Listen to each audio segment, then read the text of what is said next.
Hello, good evening and welcome ladies and gentlemen to another round of the SimRacing International GTE Championship Season 1 as brought to you on the premier sim racing platform available only on PC, known as iRacing. That's right folks, the Friday Fantastic Finanza is back for its second round of 10 and we're here today having made our way northwards from Daytona, which was our venue where we opened up proceedings last time out, and we've made our way all the way to the Virginia International Raceway. Located in the US state after which it takes its name, and abbreviated to VIR, this is an absolutely unforgiving circuit, and that's before we consider any track temperatures or conditions out there. With a length of 3.27 miles and the best part of 17 corners, it is a circuit which sees drivers have to make their way through a tough negotiation of medium speed apexes, low speed bends, sweeping curves, extended straights, and aggressive undulations from the very start of the lap all the way through to the end. And add to that its narrow track width, and what you normally find is that overtakes are relegated to the straights. Alternatively, you're going to have to be bold, brave, and also persuasive, and perhaps you need to psych your rivals into a mistake in the race if you want to try and make progress. But the best progress could be found in qualifying, because if you can put it on pole and then hold on at the very start, you may just be able to run away as the race gets underway and come away victorious. But who in our elite, pro and interclasses will be able to do so today, as it's a very different test compared to the Daytona International Speedway? Well, that's what we're here to find out in round number 2 of the championship as you tune into this broadcast live from circuit side. But where are my manners? Allow me to welcome you all to this broadcast as you tune in tonight on the SimRacing International YouTube channel. Indeed, go to youtube.com and search for SRI or SimRacing International, and you can be tuning in there alongside many great fans week in, week out, and also some drivers who right now are taking a bit of a breather in the pit lane before they make their way back out into the circuit, including none other there than Andrew Chell, or Andy Chell as he's known normally, the Quetmass Motorsport driver there who's always a fan favourite, and also his lovely car's livery was on the thumbnail for today. And we couldn't quite have a thumbnail without a Quetmass Motorsport car in it at some point this season. And I hope you're doing well, Andy. We also say hello there to Bitcoin Satoshi Crypto. Indeed, you've got plenty of vocal commentary, and we'll come on to that shortly. And we also do say hello there to Tim Perry, who says he's excited for this one. Indeed, we're absolutely excited for it here in the Conto booth, and bringing you all your racing action as it unfolds. In the Conto booth will be myself. My name is Paul Walsh, and well, you're with me for the whole season, and I look forward to bringing you all the racing action as it unfolds round to round. But without further ado then, we make our way into this round, and my good lord, look at that ambient temperature, 18 degrees centigrade on the top right of your screen, but perhaps more notably the track temperature right now, 48 degrees centigrade. It is going to be piping hot here for winter time in the Virginian state. Indeed, I think a bit uncharacteristic here, but our drivers will need to get used to it. Indeed, that's what separates the drivers out there who may just be searching for a result versus those who will come away victorious and those who can adapt to conditions on the fly. But as we make our way into this round, let's recap the season thus far. We've only had one round, but we better give you a recap, otherwise we wouldn't be able to tell you the story. So, as we take a look then to our schedule, we've made our way from Daytona to VIR. Last time out on the 2nd of January, because we don't have standings, so we're going to be recapping things from there as of this screen. Well, last time out, there are 3 very unique stories. In the elite class, Mirko Bortolotti, one of the favourites of this season, set the bar extremely high in the opener at Daytona by comfortably converting a pole position, and it was a well-earned pole position by him, into a victory. And that pole position was achieved quite early on in the qualifying session as well, and therefore you didn't have to worry too much, as it was Callum Lux who was able to finish second, albeit he was able to keep the pressure on Bortolotti for the first 6 laps, after which our championship leader roared away. And meanwhile behind them, well, it was the pair from none other than Cube Racing of Sylvain Delpech and also Olivier Dean, who are able to round off what was 3rd and 4th, albeit Dean ahead of Delpech. Meanwhile, in the elite class, what we saw, well, sorry, not the elite class, I just mentioned that, in the pro class, what we saw was that Benjamin Massey was able to turn things from being upside down all the way through to a big smile and no longer a frown, because he started 6th at Daytona and he was able to take the victory in the race using strategy to his advantage, where everyone else still seems to stumble in strategy. He was the one who got it absolutely right, and in the end was able to bring home the win just ahead of Rene Russler, with meanwhile Russler taking 2nd in qualifying and taking 2nd in the race, and Angel Ordonez meanwhile, well, he was your pole sitter, but a huge mistake for him meant that he had to recover to 3rd place. It was a great recovery opportunity, no doubt about it, and he seized it, but he'll be ruined for the fact he threw away that result and hoping he can achieve more today. As for the interclass, well, there are several stories in the interclass, perhaps the most notable one, and we didn't really give it too much attention at the time, was John Ludbrook, who started in 5th place in qualifying and made his way to victory, and showed it's not about how you start a race, it's about how you finish it. And he had an absolutely smooth drive through the field after the open lap madness in the mid-pack at turn number 6. Meanwhile, Flavien Thierry, in the end, who started on pole, well, he delivered an incredible recovery drive from the pit lane, and we'll tell you more about that in due course, whereas Andrew Fellows completed the podium in the interclass, and that's how, of course, they will stand in the championship coming into this round, and that's why we're not going to go into the standings today. Not just because they're not available, because they will be literally as the class is finished as of last time out. So we're here today. It is the 9th of January at VIR. The full course awaits us, and this will be another 60-minute round, after which we'll then make our way over to the state of Wisconsin for Road America on the 16th of January, and there we'll have the first of our 2 endurance race rounds. 90 minutes in duration, and all our drivers are expected to go an extra 30 minutes, and looks to try and deliver everything they can when it comes to strategy just as much as outright pace. Then we'll be staying in the US of A, but we make it away all the way to the state of Georgia for the Road Atlanta circuit, or the Michelin Raceway Road Atlanta as it's known in full, and that'll be on the 23rd of January, and then to wrap up the first half of the season, we head to Mexico City, for the Autodromo Hermanos Rodriguez, and that's where we'll cap off the first half of the season, the 30th of January. But there won't be a mid-season break, of course, because we do have the Silverstone circuit, which awaits on the 6th of February, and that'll be in the United Kingdom before we continue on the European continent for another round at the circuits of 24-hour Le Mans, or known in short as Le Mans, on the 13th of February, and then it will be Interlagos in Brazil, which is going to be a brief breather from the European continent as we head to South America on the 20th of February for our second endurance race round, and then we'll wrap up proceedings into Italy at Mugello. Well, it won't be wrapping up necessarily in Italy all the way through, because it'll be Mugello first, and then we'll make our way to Japan for the Suzuka Grand Prix circuit on the 6th of March. So an absolutely fantastic calendar, and indeed, just recapping that there for you. And well, with the time we've got, let's come onto our circuit for today, because of course it is the Virginia International Raceway. Its full layout awaits us, located near the unincorporated community of Alton in Halifax County of the US state of Virginia. 3.27 miles, 5.26 kilometers in length, and 17 corners. Many of these being household names at a domestic and a national level, including Horseshoe Bend at turn 1, Oak Tree Bend at turns 11 and 12, and also the roller coaster that gives way to the Hog Pen at turns 14 through to 17. But the problem with a two-dimensional image, and a huge thank you to iRacing.com, not just for their brilliant simulator, but also the fantastic track maps that come with it, the problem with such an image is it doesn't show you all the rises and falls, the undulations and the elevation changes, and that's why we're not going to dwell too long on what is this circuit map image, because we're going to show you the circuit very shortly and show you exactly how our drivers are getting on. In fact, we can do immediately that as we make our way back to circuit side.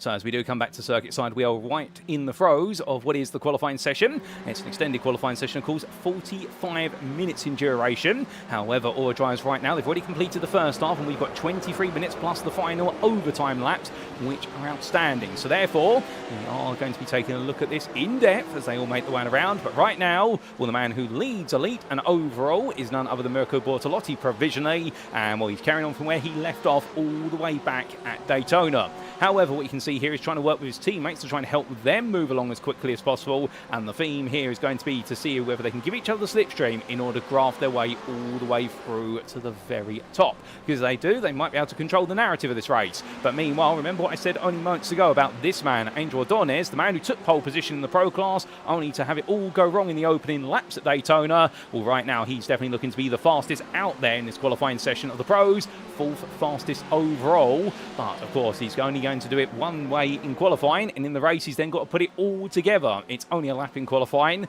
and meanwhile over the race 60 minutes, well, you do the maths here, with a lap time of just over 1 minute 40, we're going to be getting plenty of laps in the best part of approximately 38 to 40 laps, if my maths is correct. But as Ordonez heads towards the timeline, meanwhile in the interclass, which is our intermingling of, in a way, our previous AM classes from other series, we can see Flavien Thierry right now. He is looking to be the fastest driver by some margin, currently 24th fastest, where Bostock is the 3rd fastest, and then it is none other than Pinto Levente. Now, talking about drama, this is a man we really do want to talk about, Flavien Thierry. What exactly went wrong for him when he did make his way to the grid at Daytona? Because he set himself in pole position, but he started from the pit lane. Well, what it was, as he made his way onto the grid, he was having to make some adjustments to his graphic settings, and by the time he'd finished those adjustments, it was too late, and as a result he had to start from the pit lane because he hadn't actually specified that the car was meant to be on the grid. So a bit of an unexpected start all the way from the very back of the field, but the fact that he recovered all the way through to second place in class was testament to the pace he brought to the table, and it was an incredible run. And well, you can imagine if he is able to go to the grid this time without having to tinker with his graphics card, and indeed having to tinker with the car for longer than necessary, he may just be able to come away victorious. However, I caveat there was the fact that now that I've mentioned it, I'm going to put some praise on him. I do wonder if the commentator's curse may come along. I don't wish it on anybody, to be fair, but it's normally the theme in a SimRacing International broadcast that if I do heap praise on a driver at any point, suddenly their race is going to have a much higher likelihood of ending up with some form of demise at some point, so we'll skip away from him for a brief while. Meanwhile, in the pit lane there, parked up, it's not the Ford GT we're looking at. Indeed, it's the Pinter Levente BMW, and as he sits there right now in the BMW AM8 and the very colourful machine, well, what have we got to say about him? Well, what we can say is the fact that things went very wrong in the pit lane for him, whereby he missed his pit box due to a little bit of an altercation with another driver, I do believe, and in the end had to reverse the car backwards. But because he reversed it so far in the pit lane, he actually ended up getting himself disqualified from the race as a result when he was on course for a good result. So for Valente, it's going to be a day where he wants to make damage control be turned now into a great result. But coming from drivers in the interclass, back to what is your elite drivers out there, well, we do see Pedro Luis da Silva right now roaring his way around, and a very quick driver, no doubt about it. But I do wonder what's going to be his task and how far can he go today, as he's given a little bit of a gift of a toe there from his teammate of James Bostock, who is down in the interclass, but the teammates trying to work together and trying to give each other every little bit of slipstream that they can in order to be able to move themselves forward. But as we do say hello there to JG 1977, he's here today to cheer on Brian Beardsworth and supporting him, who's currently working his way all the way up from 39th, I do believe. Beardsworth, in fact, 38th now. He's parked in the pit lane, although I suspect that's two cars that are moulded together there, because that's the Corvette and a Porsche. There's not enough pit stalls for all the cars we have here, because we do have 46 drivers currently registered, but we could get to the best part of 60. Although I do know a couple of drivers who aren't able to make this round, so I suspect at most we'll be hitting somewhere in the region of about 50 to 52 out of our 60 eligible drivers. But either way, it's absolutely great to see so many coming out in full force. And well, JG cheering on Brian Beardsworth and loves the commentary and the live stream. Well, thank you, JG, and we love having you here too, and I hope you're doing well, good sir. But as we also say hello there to Kitty's Mad, who says let's go, and well, I'm doing well, thank you, Kitty, or Katie Eames, or how about yourself? I hope you're doing well, and you're here to cheer on Craig Tillerton. And where is Craig at the moment? Well, at the moment, I believe he's in the pit lane. There was a bit of a worry that he wouldn't quite be able to make tonight. However, we were able to clarify that so long as he joined at some point during the qualifying session, he'll be eligible to make his way onto the grid. So he's currently 42nd overall, or 11th in the interclass. And how can you tell the classes if you're new to this broadcast? Well, if you look to the time and tell on your left-hand side, you'll notice that somebody like Tillerson, who's highlighted in red for their position number, they have blue stripes next to their name. They are the inter drivers, or your AMs, if you will. Meanwhile, if we go to somebody like Dominic Singendonk, who has a penalty coming into this round, more on that in a second, well, they have green stripes against their name. That means they are your pro-AMs, or your pro class, if you will. A little bit confusing there, but please stay with me. It's how we classify the classes here at SimRacing International, and if they do have a red sash against their name,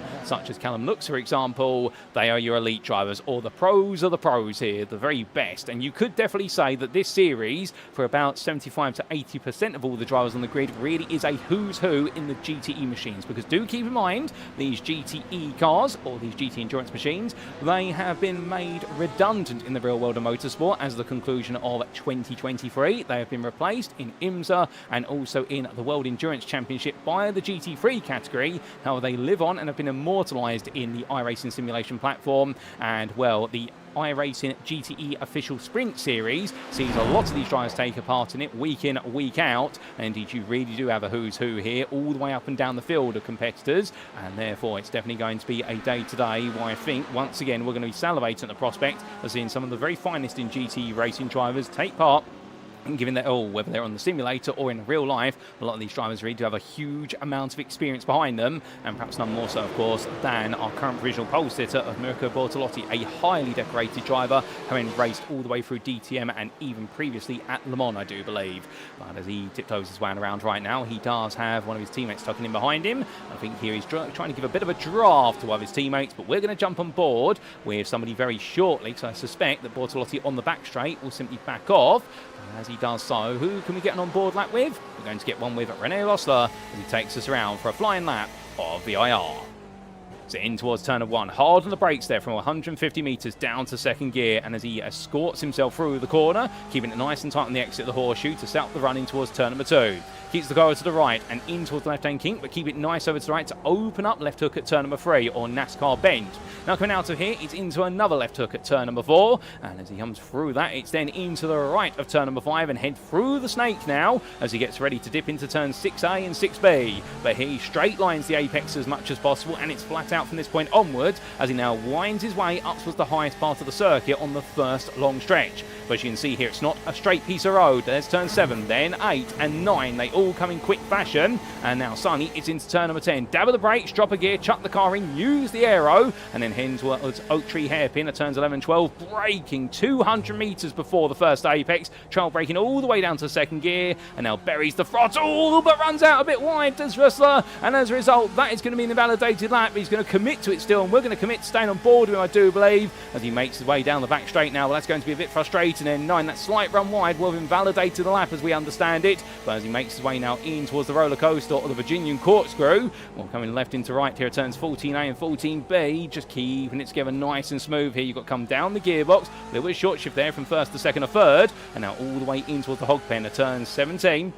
And 17A bouncing over the curb at 16, coming down into the drop, third gear, and now full throttle all the way on through. And for René Rosler right now, you can definitely feel the pressure is building, that he's trying to go for gold, and indeed pole position would be great with Angel Ordonez all the way up in fourth place at the moment. I think Rosler at this point, knowing that lap was invalidated, well, he's now got to try and go again in the BMW M8. Lovely machine, that BMW M8, no doubt about it. The turbo power planted machine with 4 litres in displacement, but as he comes in towards turn 3, NASCAR bend, well, right now, understanding for René Rosler, there's still some work to do.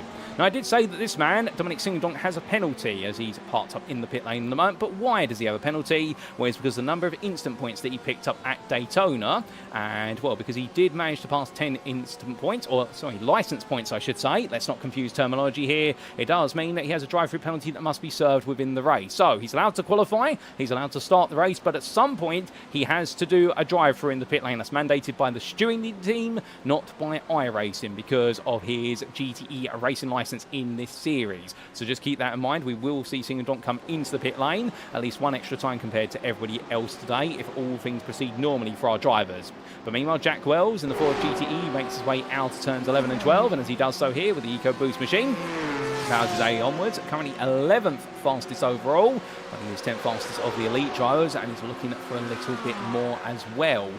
Understandably here, nothing forthcoming for everybody right now, and given how hot the circuit is, I would imagine that a lot of drivers, they do their out lap and then they have to go straight into an attack lap. And we have heard from GT drivers, particularly in the America's GT Challenge Series we hosted in 2025, that the art of qualifying these GT machines is you get one lap where the tyres are at their optimum, and it's straight after the out lap. After that, you can put in subsequent qualifying laps, but the tyres won't quite be as good anymore. And that's why I think we're seeing so many drivers put in 1 or 2 laps after that out lap and then immediately duck back into the pits and then go back out again, because they need the tyres in their absolute prime in order to be able to get the very most out of them and therefore be able to put themselves as high up the qualifying order.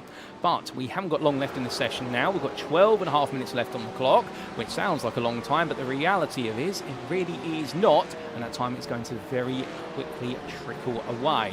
And as we take another look to the YouTube chat there to say hello to a couple more of you, we do say hello there to Real Bottle Job, or Sir Bottle Job, while the organiser of this series has done a lot of work in the background, and we're very grateful to him for doing it. And he says, let's go everyone driving the Ford. So he's cheering on and committing to the American manufacturer, of which Julian Eichenlaub here is tucked in behind, while the Porsche 911's getting a little bit close as the Enns brother driver just gets himself settled on down. Oh, that's getting a little bit elbowy there between them, and Eichenlaub will go to the grass. They'll both go to the grass, and I believe that was none other than Joris Peters. Well, no, that was not Peters Veem, who makes his way across the timeline. I do apologise to Joris on this broadcast, because last week, of course, we were referring to him as just as Joris Veem, but his actual surname is Peters Veem, and therefore we've made sure to get that right for this broadcast onwards. But we're very grateful to our drivers. They've been very helpful, where I've butchered a few names already so far this season, including also Chris Susky. Well, they've all been pointing it out, but they're all taking it in their stride, and that's absolutely lovely. That's what we love to see. Albeit want to get things right the first time, but we can never quite get things perfect. speaking of Chris Susky, he is currently in the pit lane. He's yet to set a lap. He's the only one of our 46 drivers here who's yet to get a time on the board. I wonder if he's opting to start from what is the back of the field and just seeing whether he's going to be able to make some progress later on if everyone else stumbles out there.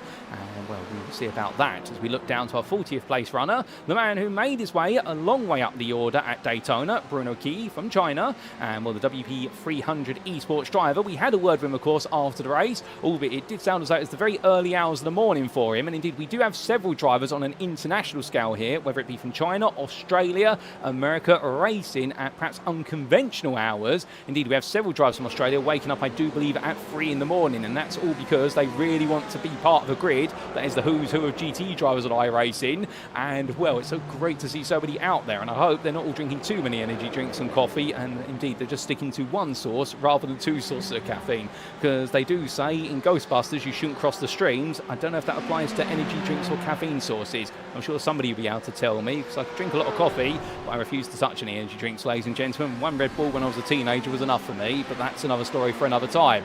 But as Bruno Qi makes his way up right now in the very large BMW 8, he's looking quick out there, and he's looking to find a bit more time. Indeed, he wants to try and make his way further up the starting order of the Inters, but 8th at the moment in class is good, but I think he'd like to start in the top 5 if he can. But a couple of questions that I do see from one of you in the YouTube chat, including JG, who asked, do the drivers know in real time if their lap is invalidated due to track limits or any reason? Indeed they do. So to fill you in, if you're uninitiated, all the drivers, of course we can't show you this because we're broadcasting this rather than taking it from their perspective, but what you can imagine is all the drivers inside the cockpit of their cars, they will have a relative, or it's a small screen which they have access to, and it tells them several things. It tells them what other cars are near them on circuit, but they can also use it to decipher things such as, for example, what is their strategy, but also they do have some other screens available to them, particularly normally at the top of the screen, but they can customize where it is, which essentially says they've picked up any incident points.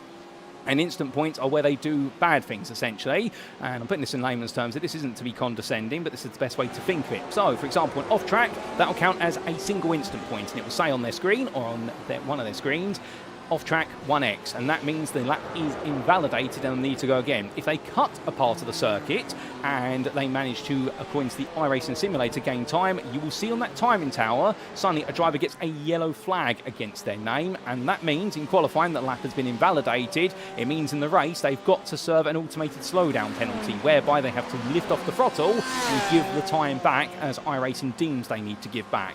Should we see a black flag at any point against their name, that means they've got to do a drive-through penalty in the pits. That will be in the race, and that will be because they picked up too many instant points, of which we have an instant point limit of 18, if I remember correctly, for what will be drive-through penalties. And, well, for the uninitiated, it's 1 instant point for an off-track, it's 2 for a loss of control, and it's anywhere between 2 and 4 for contact with another car, depending on the severity of the contact. It can sometimes actually be an ode to a 0x, where there's no instant point, it's just contact recorded between 2 cars. And you may have just noticed that Olivier just picked up what was a yellow flag. That will be a slowdown for the start of the Snake Pass at turns 6 and 6A, where he's cut the apex of 6A, I suspect. It's very easy to do when you try to straight line those 2 corners.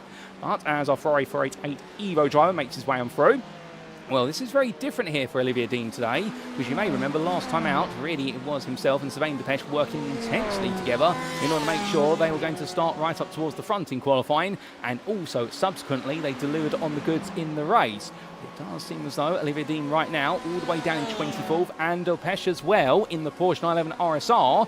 Cube Racing Team not having a good day here at VIR, and I suspect the hot temperature conditions are definitely serving to shake up the field. There were a few drivers talking about it in the practice earlier on this week, saying about how hot this surface is and therefore how tricky it is to get things right. And to put you in the frame of mind, there's a reminder of the weather conditions on the right hand side of your screen. It's that track temperature which is scaring everybody, because at 48 degrees centigrade the tyres will not last very long in qualifying, and under race conditions it means this is going to be a race where survival is important.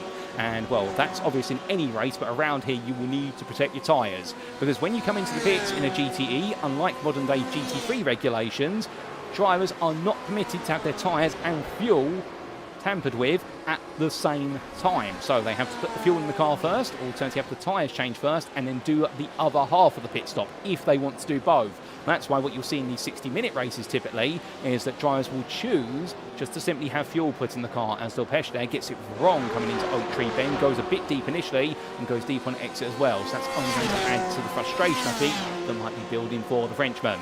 So in the race, this is definitely going to be a race which is about time management, because nobody wants to change any tyres on the car whatsoever, because that will likely add at least 10 if not 12 seconds to their pit stop time. Just for changing 2 tyres, should they change all 4, it will add 24 seconds to their race time in pit lane, and 24 seconds over a 60-minute race will feel like an absolute lifetime.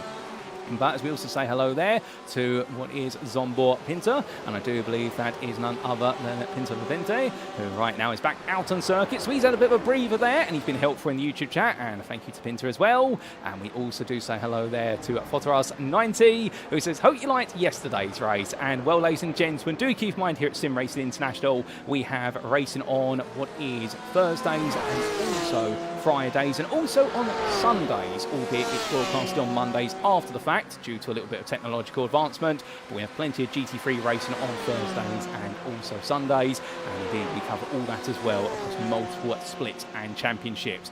And well, I definitely did, and I'm here to absolutely love the racing tonight, there's no doubt about it. But as Pinter Levente there negotiates a lot of traffic, well, we do see Olivier Dean jump up to 18th place, so good improvement there from the Ferrari driver, leaves it late in the day, however, seems to have finally found something out that was missing previously, and that's a big leap. That's still 14th only in the elite class, and speaking of where our drivers sit in their classes, well, here you can see the respective, what is top 10s for each of our classes, and the elite class you can see through to 15th because we've got it selected. But the point is right now there are some big surprises out there, and also there's some regulars. Mirko Bortolotti right now is the fastest in elite and overall by almost 4 attempts over Martin Statman, and Statman is perhaps the surprise there to be starting second just ahead of Tim Perry, and we have 3 different manufacturers at the very top of elite, which is lovely to see given the fact that normally it is assumed that in the GT class the Corvette C8R, such as what you're seeing here in the hands of Callum Lux, is the dominant car. The reason for that is it was the dominant car in the balance of performance regulations of IMSA in 2023, and those balance of performance regulations have been locked in to the iRacing simulator platform since. There has not been a BOP adjustment since the end of 2023, and indeed across the globe in the GT racing sphere, the Pratt & Miller Corvette was the strongest car of the 2023 year, so that's what you'd expect. However, it doesn't mean everyone's going to use the Corvette. Normally in GT cars, people are encouraged to use the car they feel most comfortable with, because for the most part all these cars do have their strengths and weaknesses. But that's going off on a bit of a tangent, so that's in our lead. Other surprises, well, we talked about the Cube Racing Team drivers seemingly struggling to a degree, and also Søren Kroll a little bit further down than normal, down in 12th place in lead at the moment compared to Daytona, as we have a yellow flag for Martin Statman, but he's immediately burned off that slowdown that he's picked up, and that'll be an invalidated lap. And we have had Callum Lux now jump up to 5th place in elite, so a good effort there from him as he moves onwards in the 222. And what about in the pro class meanwhile? Well, Angel Adornes really is the fastest of everybody in pro, and 4th place overall right now, definitely is looking very good for his CV today. Benjamin Massey as well, really showing that he has got the qualifying pace, 4.5 tenths off, and some of you may remember Massey saying to me in the post-round interview at Daytona, he wanted to prove here at VIR that A, he can make it back-to-back wins. I think that's going to be tough versus Ordonez, but you never say never. But also he wanted to prove that he can put the car towards the front of the pro class in qualifying. He's doing exactly that with Dominic Singendonk behind him, and then Massey's teammate Matthias Pettinger in 4th place. Well, the split of the two there with only what is 100 separating Singendonk and Pettinger is going to make things interesting. We go green flag racing as they're calling things down. And further down in the pro class, we'll see Boisia being down in 11th place. That's a little bit of shock to the system. We're expecting to be a little bit higher. Chris Round, meanwhile, as we see him here in the Golf livery Porsche 911, he's doing a good job here in 11th. Well, not in 11th, in 7th, I should say, although that rhymes. And right now, as he makes his way onwards, the 169 driver, I think we'll be hoping that that can go a bit further up. You'll perhaps even creep into the top 5, especially given the fact that Jan Links is only half a tenth faster than him. as for the interclass, well, right now it's Fabian Teferi, who's the fastest of everybody by almost a whole second at this point. My good lord, the man is flying. He's on a 42.127, and meanwhile, it's a sizable gap to Pinto Levente, who is the fastest of the rest of the Inters by a tenth and a bit over James Bostock. And James Bostock has done very well, and he has promised me, ladies and gentlemen, this is the man who runs SimRacing International. He has promised me, and on broadcast, make sure you commit this to memory, if he finishes on the podium in the interclass at some point this season, he will join me for an interview. He's a little bit interview shy, but that's for a reason. He only wants to do it if he finishes on the podium or takes a win. But it's looking as though that might be happening today. However, there's going to be plenty of pressure on him. And here's a man we were talking about earlier and expecting to do better, and he's doing better in qualifying now. Bruno Key, who's up to 5th in Inter. He's looking very quick indeed. So he's bringing it together as we're still waiting to see any more laps. And we do have Craig Tillotson down in 11th in the interclass. But then again, remember the fact we do have the best part of 46 cars that are expected to start this race, and if there's any incidents earlier on in the race, this could completely shuffle the order. Now, if you sat there wondering how do we set the grid, we set it based on the overall qualifying time, so we do not separate the classes. If a pro out-qualifies an elite driver, that's where they start ahead of them. It's the same for the Inters, so therefore you really do want to get your best time up there, not just be pole in your class, you want to be as far up the order as possible, because if you can take pole and class and put multiple drivers of different classes between yourself and the rest of your peers, such as what's been done by Flavin Teferi, as we see him here, currently 16th, and then the rest of the interclass starts down in 29th place. Well, the aim of the game will there be not to have to worry about everyone in behind, let them all have problems themselves, and he can just take an easy race for 60 minutes, or at least that'll be the plan in theory. But as we do say hello there to MB GMAD Ball, who says, the driver of the number 96, I wish all the drivers the best of luck today. I'm going to give it my all. And that is none other, I do believe, Chris Susky. And well, good evening to you, Chris. And I hope you're doing well and all set to go. And we also do say hello there to Proxy, who wishes Chris Susky the best of luck. But without further ado, ladies and gentlemen, 10 seconds left on the clock here. Qualifying is almost complete, and we've got a couple of drivers starting to go back out here, although I think that is Marinko Jornowski just heading out in his BMW M8 to do some reconnaissance work. Everybody else who is on a lap, including Rene Rosser, who's literally just crossed the timeline, he's going to do the final qualifying lap of this session, and I think that's why Jornowski's come out the pits. He's going to give him a tow to help him out move up the order if he can, because they are part of the same team, I believe. So keep your eyes out for that. But meanwhile, we do have Henning Schwebeg making his way around in the bright yellow Bumblebee BMW M8 GTE, and as he trips his way between the corners here, using the same power plant as found in the commercial BMW M5 at the time when it arrived on the scene in 2019, if my memory serves me correctly. Well, he roars across the line. He is on a personal best in the middle in the final sector. What's it going to be? He was 19th overall. How far does he get up the tower? He jumps to 12th. It's a great lap there from Henning Schwebig, and that puts him in 10th in elite. What about Olivier Dean, the Ferrari driver who has been struggling all session long? This lap does not look to be much better. Chad Henson's cross line, he was 15th. He's jumped to 10th. A good improvement from Henson, a 41.788. What can Dean do here as he crosses the timeline? Can he do anything? His final sector was better. He does improve his personal best to a 42.239, but it doesn't move higher than 20th. Rene Rosser then making his way around right now. He's not too far away from the end of this, and indeed he is the only driver on a valid lap. In fact, scratch that, we've got the Ford GTE here, Samuel Nichia, who's on a valid lap. He's currently 44th, but I believe as he crosses that time in line, the lap in fact has been wiped, so I think there's been off track at some point for Nichia, so that's not going to count for anything. Eddie Fearbold's also on his final lap, and I do believe there the qualifying box at the bottom being a little bit erroneous as he comes to the timeline. Does Fearbold improve at all? Looks though his sectors have not been improving, and Fearbold will stay 41st in the end. And with that, that is qualifying complete, ladies and gentlemen, as we look to the scenic view. Rene Rosser did not improve, and one overall pole. It's Mirko Bortolotti once again by almost 4 tenths over Martin Statman. Taking pole in the pro class with 5th overall, it's Angel Ordonez, and meanwhile in the interclass dominating the qualifying session, much like at Daytona, but does he get to start this time on the grid? It's Flavin Teferi in 17th place, but as the circuit falls silent, it won't be for long, because we've got a warm-up session coming up shortly. While trying to have 5 minutes to take it easy and take a comfort break, and it's to the grid for round number 2.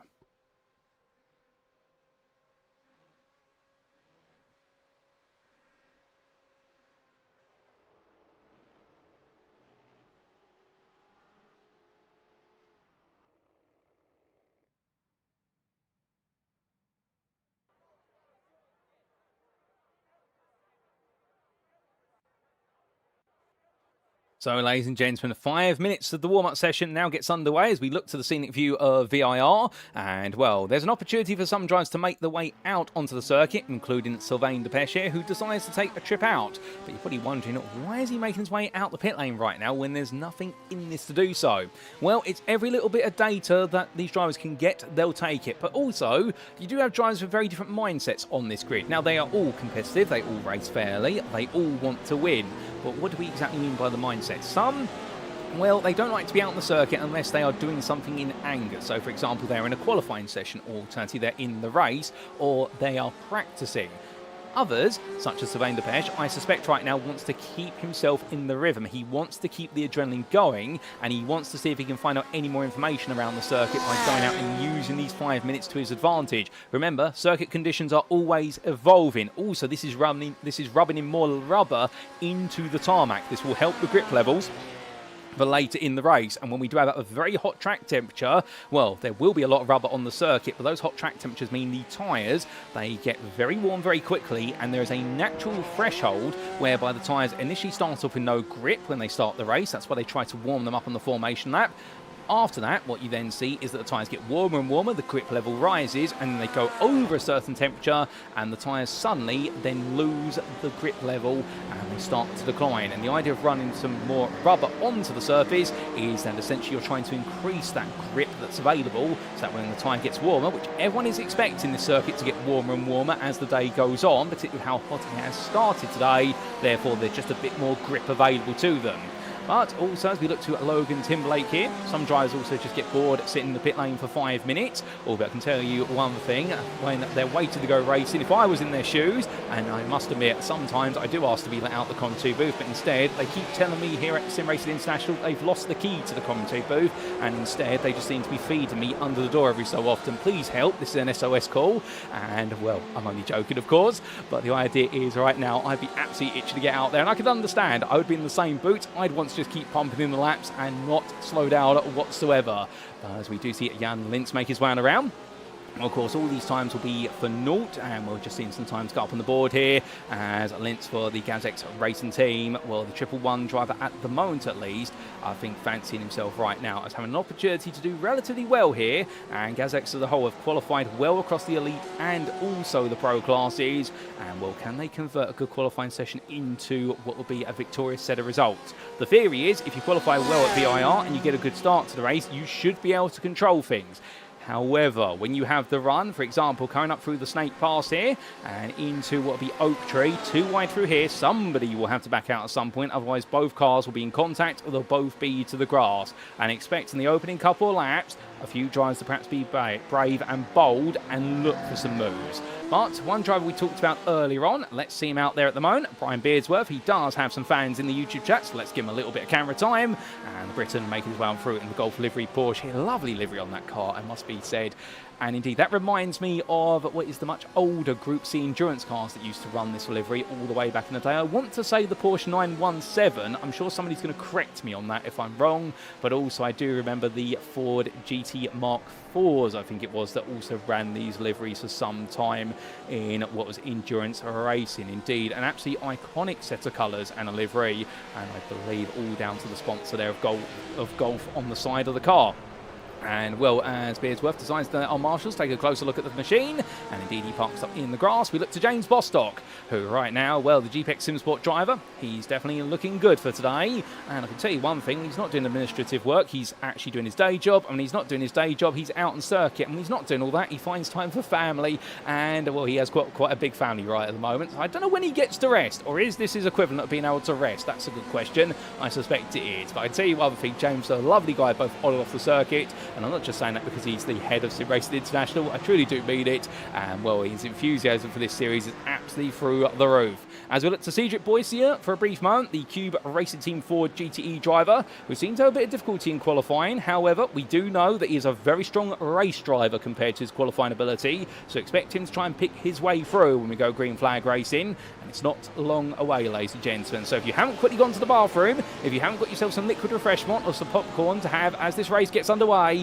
do so now, because you haven't got more than approximately 2.5 minutes before we're likely to go racing. It is a long formation lap here at VIR, and that's because the formation lap starts on the pit lane, as is tradition at VIR. But without further ado, ladies and gentlemen, we're going to make our way to the grid for what is our 60-minute race in round number 2 of the SimRacing International GTE Championship.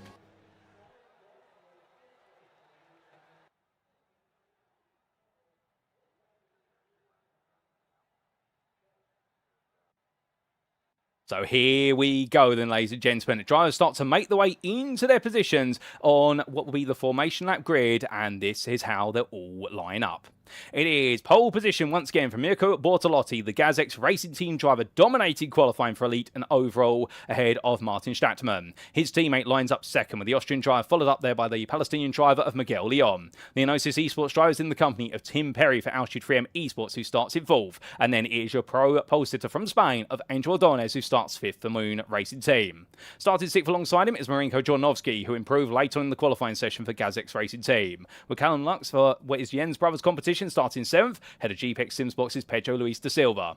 Completing your top 10, it is Joris Peters Veem, the privateer, ahead of Los Dos Privados, Chad Henson. And outside that top 10, we then have starting 11th place, well, it is Christian Ablasser for GazX Junior Team, head of your 2nd place pro starter of Rene Rosler, who's becoming Mr. 2nd place in the pro class. The Austrian will then give way to the Antarctican driver from Beast Racing of Hennig Schwerberg, who did well towards the end of qualifying to improve, and then we'll see starting in 14th place alongside him, Jack Wells of Beast Racing. Benjamin Massey starts in 3rd place in the end in the pro class for Inox Motorsport, just ahead of Mello Motorsports is none other than Dominic Singendork, with the Dutchman then giving way to the Inter-pole sitter of Flavin Tiefri. The privateer then will be followed up with the pro class driver there of Matthias Pettinger, and the Inox Motorsport driver will then have behind him to complete the top 20, Soren Kroll for Beast Racing, and Olivier Dean for Cube Racing Team, with Cube Racing Team struggling in qualifying, and you'll see more of that shortly.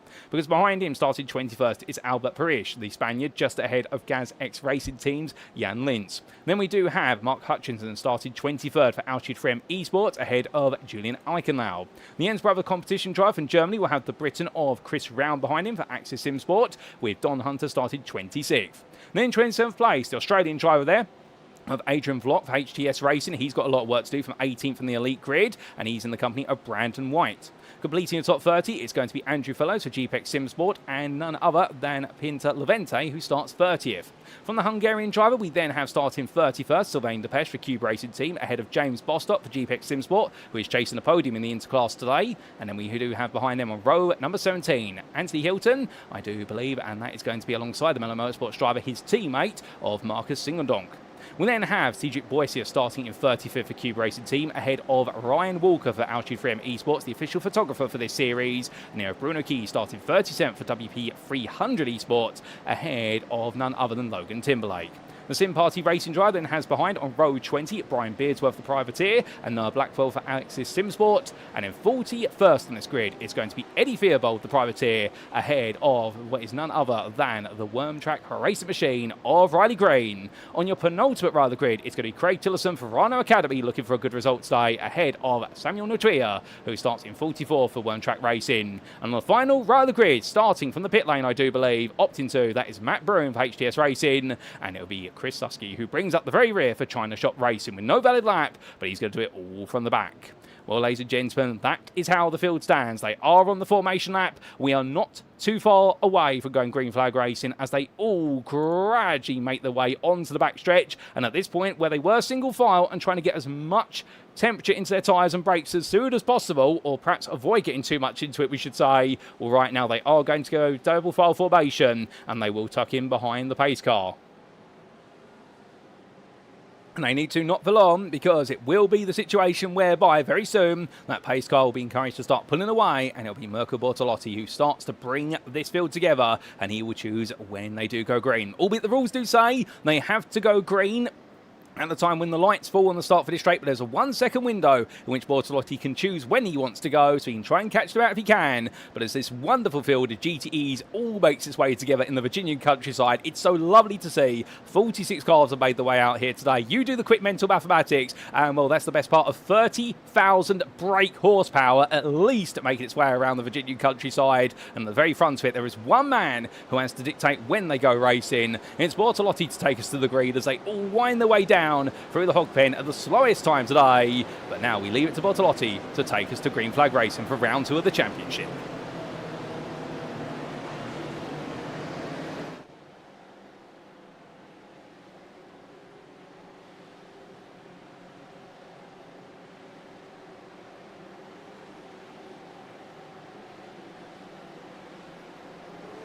And it's lights out and away we go here as Mirko Bortolotti goes exactly on the green. And as they roar the way down towards turn number 1, Martin Statman side by side with him. But look behind, Tim Perry under pressure, Miguel Leon immediately as the Enosis Esports driver tries to put the pressure on. Further back, we've got 3, 4 wide. They're all in the crush as they come through the opening bend. Everyone's safely on through so far. Great to see. More drivers now making the way around. We've also got some changes going on further back. Couple of drivers off into the grass there. Riley Green and James Bostock have both had trips off. Bostock's dropped all the way down, and that's a bit of heartbreak for him as he now looks to try and get himself back onto the road. But meanwhile, up towards the front of the field as they come through the right-hand curve and in towards Snake. And your Dorner's there. Your pole sitter in the Pro Class. He stays 5th at the moment as he tucks in behind Miguel Leon and ahead of Callum Lux. But they all roar the way past the static cameraman here, and it's the absolute charge of 550 horsepower or so per car with balance performance permitting as they head all the way up towards Oak Tree Bend. Albert Prish here fighting with Soren Cole, and he's got Julian Eichenlaub right behind him. And right now Prish, the second member of the Enosis Esports family here, albeit a privateer at the moment. I'm sure that'll be correct at some point. Well, we can see Eichenlaub looking one way then the other. Eichenlaub trying to go around the outside of Oak Tree Bend with Prish saying to him, no you don't. And in the end it's going to be a situation where it's now going to be a drag race down the back stretch. But they'll all get onto the toe of each other as further back Logan Timberlake here finds himself in a bit of a quandary versus Adrian Block.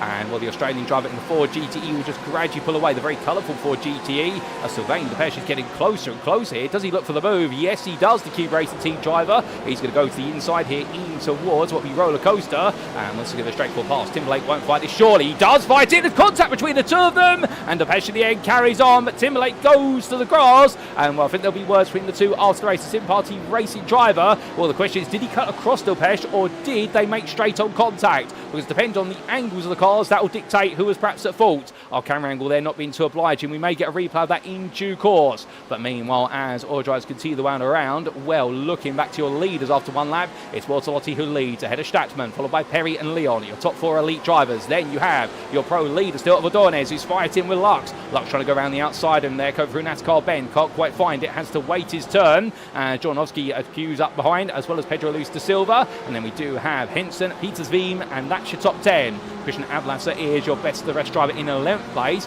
with Rene Rossler, your second place pro driver, sitting in 12th. Meanwhile, back in the lead of the Interclass, this is Flavio Tepri, who's had a brilliant start. Started in 17th. He's exactly where he started, but he's still the leader of the Interclass by a comfortable margin. And well, meanwhile, Pintalavente, he's enjoying a very lonely second place in the Interclass right now. He's surrounded by what is pro drivers, but he's got no threat of another Inter driver sometime. Although Bruno Key, he's had a brilliant start in the WP300 Esports BMW. He's up to 3rd place in the Interclass, and well, he's done that just by staying out of trouble as others have got it wrong, or so we believe. As meanwhile, there's trouble there as we've got cars off at the exit of Oak Tree Bend. I'm not quite sure what was started, but I can tell you in the finish, Pedro Luis da Silva was the biggest loser of this, and Schwerbig as well. And Luis da Silva's missing the front bumper almost. It's almost hanging off the car at this point. And well, that's going to be a surprise, but not a welcome one for the GPEX Simsport team. Was looking to be a very good race day session for them, but has completely folded on them. But meanwhile, what's not folded here is the Hungarian Levente, who's continued to move forward. And well, he's now picking up some more oval place as he goes hunting after Brandon White, just passing Chris Round. And well, more replays to come of what happened there in due course as well, but we're going to get a couple of laps on the board first. As meanwhile, we come here to Chad Henson, who's in the very colourful Corvette, looking to try and take on a very colourful Porsche of Peters Weem. Weem in the yellow machine, and meanwhile Henson in the blue and orange machine. Those colours very popular, it must be said. And well, Peters Weem's going to go a bit deep here. Henson's going to look around the outside now to NASCAR bend. Door-to-door rub in there through turns 2 into 3. And well, right now Peters Weem holding on as we look back from the rear of your 8th place driver overall, 7th place in the elite class. He is fighting for this hard, and I think with a 3-second gap already to Mirko Bortolotti, Peters Veem right now thinking of the picture, which is right. I can't really catch the leaders at the moment. I might as well get stuck in and fight for this, because otherwise Henson might just be able to run away. And well, we've already got the best part of 4 minutes on the clock. We've still got plenty of time to go in this race, but for these drivers to start fighting now, well, it's definitely going to start to see the field gradually split out. You'd expect that of VIR nice and early on. Coming through the left-hander at turn number 10. That's where the Porsche is going to be stronger there. Those high load corners, the Porsche being mid-engine rear-wheel drive. And funnily enough, a bit of trivia for you, the only modern racing Porsche where the engine is in the mid-engine situation rather than rear engine, so not over the rear axle, whereas normally Porsche machines are rear-engine rear-wheel drive, and that's to conform with the regulations of what was the GTE machines in, I do believe, the Element GTE spec at the time. But as they make the way onwards, well, right now Peters Veem, he's still under pressure from Henson, but Henson can't quite find a way in. Meanwhile, Callum Lux there went off the road for a brief moment, fighting Ordonez. Something tells me that Ordonez and Lux have had a few words, and well, as Lux has rejoined, he's got Jornowski right behind him, and Jornowski right now not fighting it too hard at the moment, but I think cognizant of the fact that Callum Lux is very eager to move forward, and meanwhile Angel Ordonez does not want to let anybody through. I wonder if Ordonez here is really targeting the top 5 overall and wants to use that as a little bit of an accolade to say that he beat the best. But into the pit lane comes Dominic Singendorf. This will be for his drive-through penalty that he's picked up as a result of licence points from Daytona, and good on him to serve it immediately. He wants to get it out the way. He makes his way on the long trip down the pit lane, but this will put him to the effective back of the field. But you can understand why he's doing it sooner rather than later. He's got himself up to temperature. He won't lose as much tyre temperature in the pit lane now, and what he wants to do after that is just simply get on with the race and see how many places he can make up from that point onwards. As meanwhile, his fellow family member, I do believe it's his brother, Marcus Singendong, is all over the back of Henny Schwebig. Schwebig has taken his repair work in the pits and is now fighting for 38th place. And all these drivers have fallen foul of incidents early on in the race. And, well, we are going to start the replay shortly to explain what exactly has happened as they make their way onto their 4th tour of the circuit under race conditions. But Marcus Singendonk right now, the inter-driver, staying behind the elite of Schwebig. I think we'll try and use him as a pace car, as Andrew Fellows would like to get involved. And Ryan Walker as well, in the very colourful machine there for Altitude 3M Esports, the Ford GTE. But Walker at this point just tucking in tight behind. And all these drivers had difficult races, but to be fair, you never know what can happen, as James Bostock is still in the pit lane being repaired. But Singendonk here having come out the pit lane, too wide of Ike and Loud, that's brave. But Singendonk there, well, he's had bravery for breakfast, and he makes his way past. And in the end, the Dutchman right now for Mellow Motorsports, there was nothing mellow about that. But I can tell you one thing, Singendonk, a very brave driver to do that so early on in the race, but he's very eager to make that progress. And well, next up will be Brian Beardsworth, who you can see behind the man who's our focus of attention right now, because we're looking at Chris Susky for China Shop Racing, who's up 7th place, having started 13th in the Interclass, or he's 32nd overall, and he's had a relatively peaceful start of this. As meanwhile, well, that's the grass there for Soren Kroll, the Beast Racing driver, rejoins. Oh, goodness me, everyone was very aware, and Kroll, to be fair, doing exactly the best way you can rejoin, which is shallow angle and gradually come back onto the tarmac and make it clear to him when you're coming back on. But how Kroll got there, because he's got a front bumper hanging down, that's going to be a trip to the pit lane at the end of the next lap. He has got the proverbial meatball flag shown against him. That is the orange circle with the black background, which means the car is not in a fit condition to drive. It must come into the pits within 3 laps or be towed, and I suspect he's going to put it in the grass shortly and tow it to the pits, because that is a very sorry looking Beast Racing BMW. But without further ado, let's take a look back in time at some of the big moments in the opening few laps, beginning of course with the race start.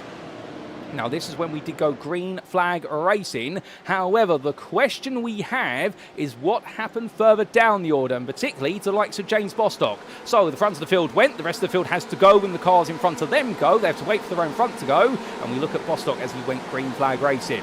Now, looked okay at first, went into the braking zone, and as he came on down, did anything go wrong in front? No, it looks as though everyone's safe. Oh, goodness me! It looks as though there Bostock got checked up, and somebody checked up into the back of Bostock, and it did trigger off a chain reaction that had several cars get caught up, including Marcus Singendonk, also Riley Green, just name a couple there, and well, for James Bostock, it was a nightmare moment, no doubt about it. This was the on-board from his perspective, as he made his way into that braking zone, so you'll see him come over to the inside, goes on to the brakes here, times it perfectly, and well, there's a check-up eventually, so I think there would have been some contact either way, but the car behind Bostock had less time to react, so they all naturally went from nose to tail into each other. It always happens, to be fair, but that was definitely a very sudden moment.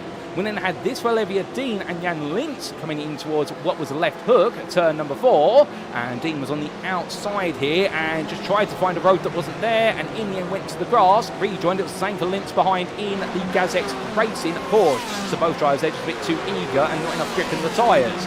We then had this happen to Logan Timberlake later on lap number 1. This was Timberlake battling side by side at the time with one of the Cuba Racing Team drivers, and well, that camera angle, it's not very obliging. It doesn't tell us much with regards to who cut on whom there. They were too wide, and unfortunately Logan Timberlake came off onto the grass as a result of it. So therefore that's going to be one to be looked at another date. Pedro Luis da Silva, meanwhile, had this on lap number 2. So the GPX SimSport team, of course, had it go wrong for Bostock on the opening lap. And then it was Luis da Silva who had it go wrong on the second lap. Went into Oak Tree Bend, went deep, rear left tyre went to the grass, and it went round. He tried to get the car stopped, and then he tried to pull it out of the way, but it was too late. And Henning Schwebig in the end went into into the wayward Portuguese driver's car, but he's just trying to get it off the road. And, well, unfortunately there, both drivers wanted to do the right thing, but both end up in the wrong place at the right time to make contact. We had this for Ryan Walker only months later on lap number 2. This was the Altitude 3M eSports driver heading through into what was Hog Pen. And that was Schreiber going slow behind, and unfortunately had nowhere to go. And then everyone else behind him, including Logan Timberlake, he was the first one to queue. Nobody had really the patience at that point by the looks of things. So Ryan Walker being sent to the grass when I think all he wanted to do was make sure the car in front safely made it on its way. And in the end, he found himself into the pit lane for some repair work. We had this on lap number 3 for Julian Eichenlaub, and the Jens Brother competition driver was battling at the time when he noticed this eSports Corvette, and, well, a big lock up there under the rear and just sending the car around. So an easy mistake to make, and that's where the heat's starting to build. And we had this for Søren Kroll, meanwhile, on lap number 4. And this was Kroll for Beast Racing. We saw him in the grass. How did he get there is the question. And the answer is he took a lot of curve at turn 16. That upset the balance of the car in terms of the weight. And in the end, he went to the tyre barrier. And that's when we caught him gradually recovering. But with that, ladies and gentlemen, we head back to your live racing because we can't leave it for too long. Otherwise, we're missing everything else that's going on. And, well, there is plenty to talk about here as Martin Singerdonk battling for 10th place in the Interclass. And he makes that move quick there versus Samuel Nechia. And Nechia right now, well, he's all out of sorts, the one-track racing driver. But to be fair to him, he's keeping his head down and looking to try and move onwards. And that's what it's all about. Don't worry about what happens at the start of the race. Carry on to the very end, and you never know what may happen. But what's going on from the back, we talked about. Let's come back towards the front of the field. We come to the elite class here, showing you the class positions. That's where the points will be awarded at the end of the race, so they're the more important positions. But the oval context is always good, particularly when we do come to the pit stops a bit later on.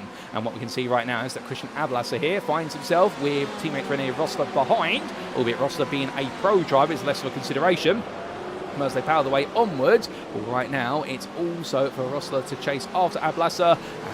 Well, for Peters Veem in front in the very colourful Porsche. It's the 251 Porsche, we should point out, but it has got a number 2 etched onto the side of it as well. Just for confusion, I do believe that Peters Veem races that Porsche 911 RSI in multiple series, so there's multiple door numbers, and I think his livery design decided, you know what, rather than just take one door number off and put another one on, he's decided to put them all on the car, so that way he never has to do anything. Well, fair play, to be fair, that reduces costs and maintenance with regards to the paintwork. But still, Christian Ablasser right now chasing down the 251 Porsche, looks the inside in towards Horseshoe Bend, and he can't quite find it at the moment. He is going to have to wait as they make the way out of turn number 1, and will we be able to get a bit closer in towards turn number 3? The answer is going to be no. He thinks about it. It's not quite forthcoming at the moment. We have several instances of this where we've got drivers now starting to queue up behind each other, but the very significant part of this is the fact that whilst we've got the fight for 8th place and elite going on our camera, behind is the long queue of 3 drivers for 2nd place in the pro class. And René Rosler right now, well, the Gazx junior team driver, he's got to worry about the fact that he's got the Iron Knox drivers of Benjamin Massey and Matthias Pentinger together behind him. They are all queuing up. And, well, I can imagine that they're all trying to fuel save and tyre save right now, particularly the 2 Ferrari drivers of Massey and Pentinger, because the Ferrari, for the uninitiated, is perhaps the most risky on its tyres when it comes to the GTEs. It is a very quick car over a single lap, arguably one of the quickest, and in the race it could also be the quickest over the distance, but it requires you to keep the tyres within a very specific window.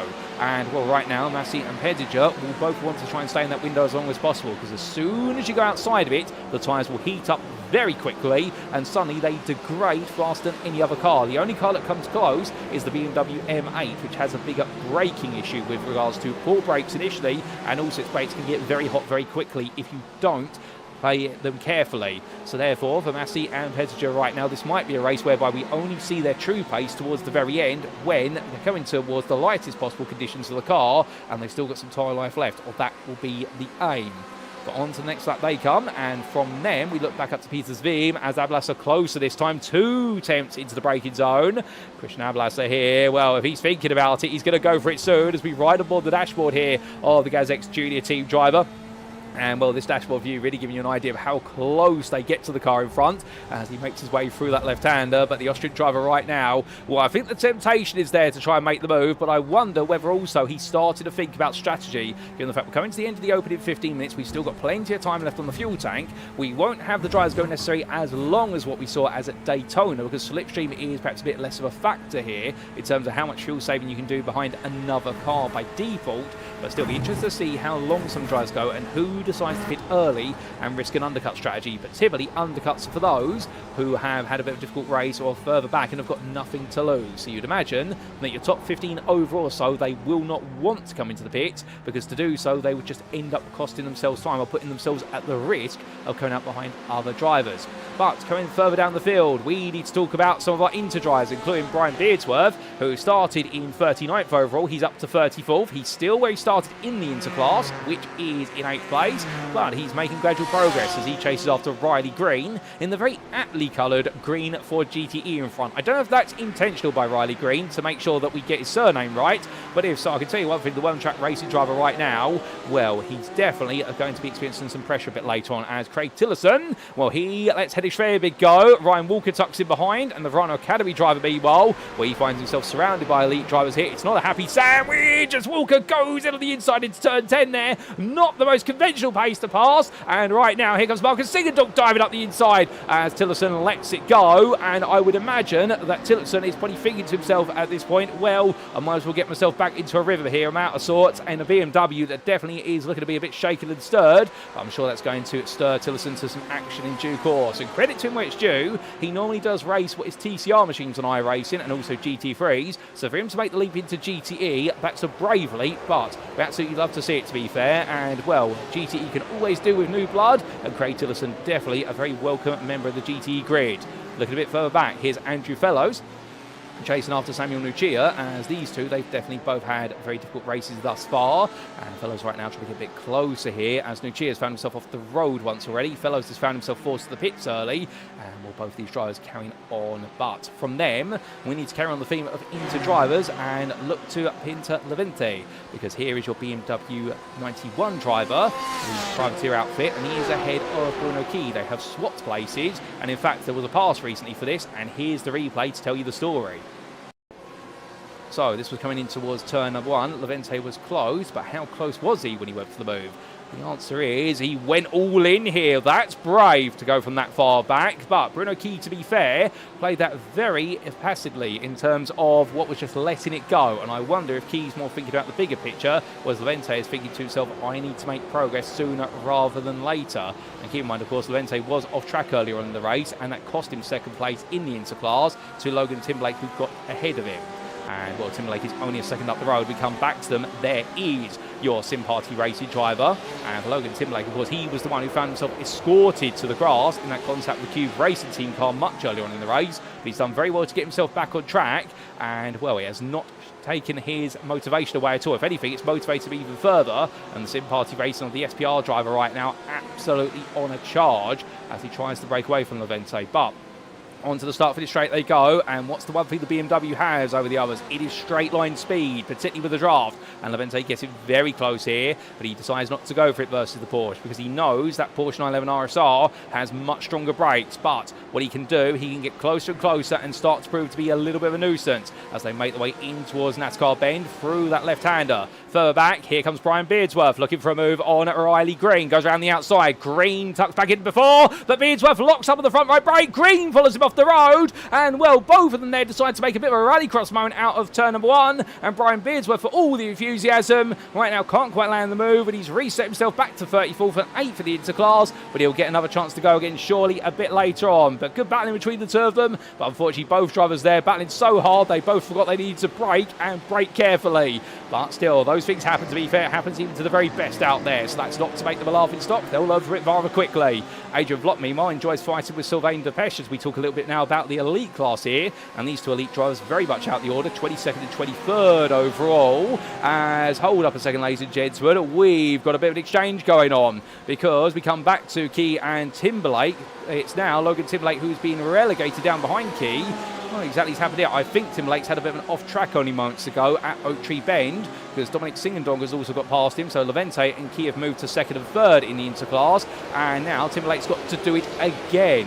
Well, I can tell you one thing right now, And there's a lot of sliding going on as that's Key. Get it wrong. It has now come through. It's getting 3 wide. Coming down in towards Hogpen. It's getting very erratic between everyone. Bruno Key in the end. He's given a small tap by Singendonk. That sends him to the grass. Here comes Eddie Fearbold who wants an opportunity now. Fearbold's been watching this at a distance. And much like a vulture, he now sweeps down to try and pick up the pieces. But he's not going to beat that BMW surely down the start for this straight. And no, he doesn't. But we jump on board here with Fearbold. Does he touch the inside and look for the move? He's thinking about it. He leans all in. And as he comes hard onto the brakes there, he'll go for it. Key will be around the outside, looking to hold on, but it's not going to work. And that's pinned to Levente. Levente's had a mistake as well at Horseshoe Bend, so Levente falls back behind Timberlake. It's all swapping back and forth here in the interclass with your pro driver Dominic Singendonk intervening in between. And right now in all the madness, can anybody make sense of it? Well, at this rate, Chris Susky's going to be on the back of this shortly, and the man who started from the very back of the grid, he's already up into 6th at Inter, and he's on course here. If he carries on at this rate or not, I wouldn't be surprised if we're seeing Susky on the podium at the end of this race, because he's flying out there right now and he's finding some magic.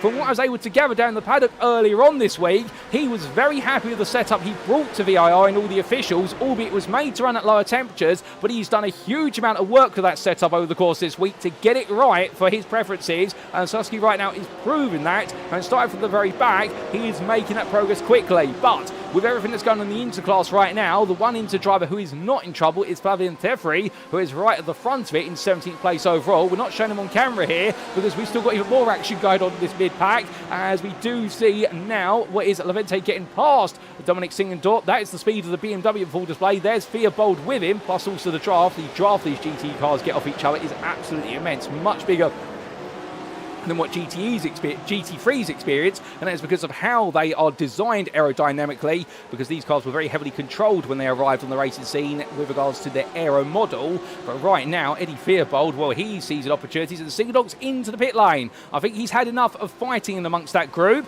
of what is Inter drive, so he's coming in and taking his strategy. It's worth it, to be fair. When he's already down in 10th place in the pro class, he could pick up some points, but he might be able to go for more by just simply getting himself out of the pack and now looking to pick up some time. But now Chris Susky on a mission here to try and pick his way through as we ride aboard the very cramped cockpit of this Ford GTE. And indeed, it is a little bit claustrophobic in there. I don't know how they do it, but right now the number 96 driver trying to put the pressure on Key firstly, and then it'll be Fearbold, then Levente, and then Timberlake. These 5 drivers, second through to 6th and Inter, separated by a grand total of only what is 4 seconds end to end. So right now, it's anybody's guess how this is going to play out. The only problem that Susky has, of course, now, as he gets closer to the cars in front, he starts to pick up some dirty air, and that puts heat over the front of the car. It warms up the front tyres, it also warms up the front brakes, and that will change the balance of the car before we then talk about the change in the aero balance, because the dirty air causes an aero wash that lifts the front end of the car up more. It reduces the amount of downforce it has,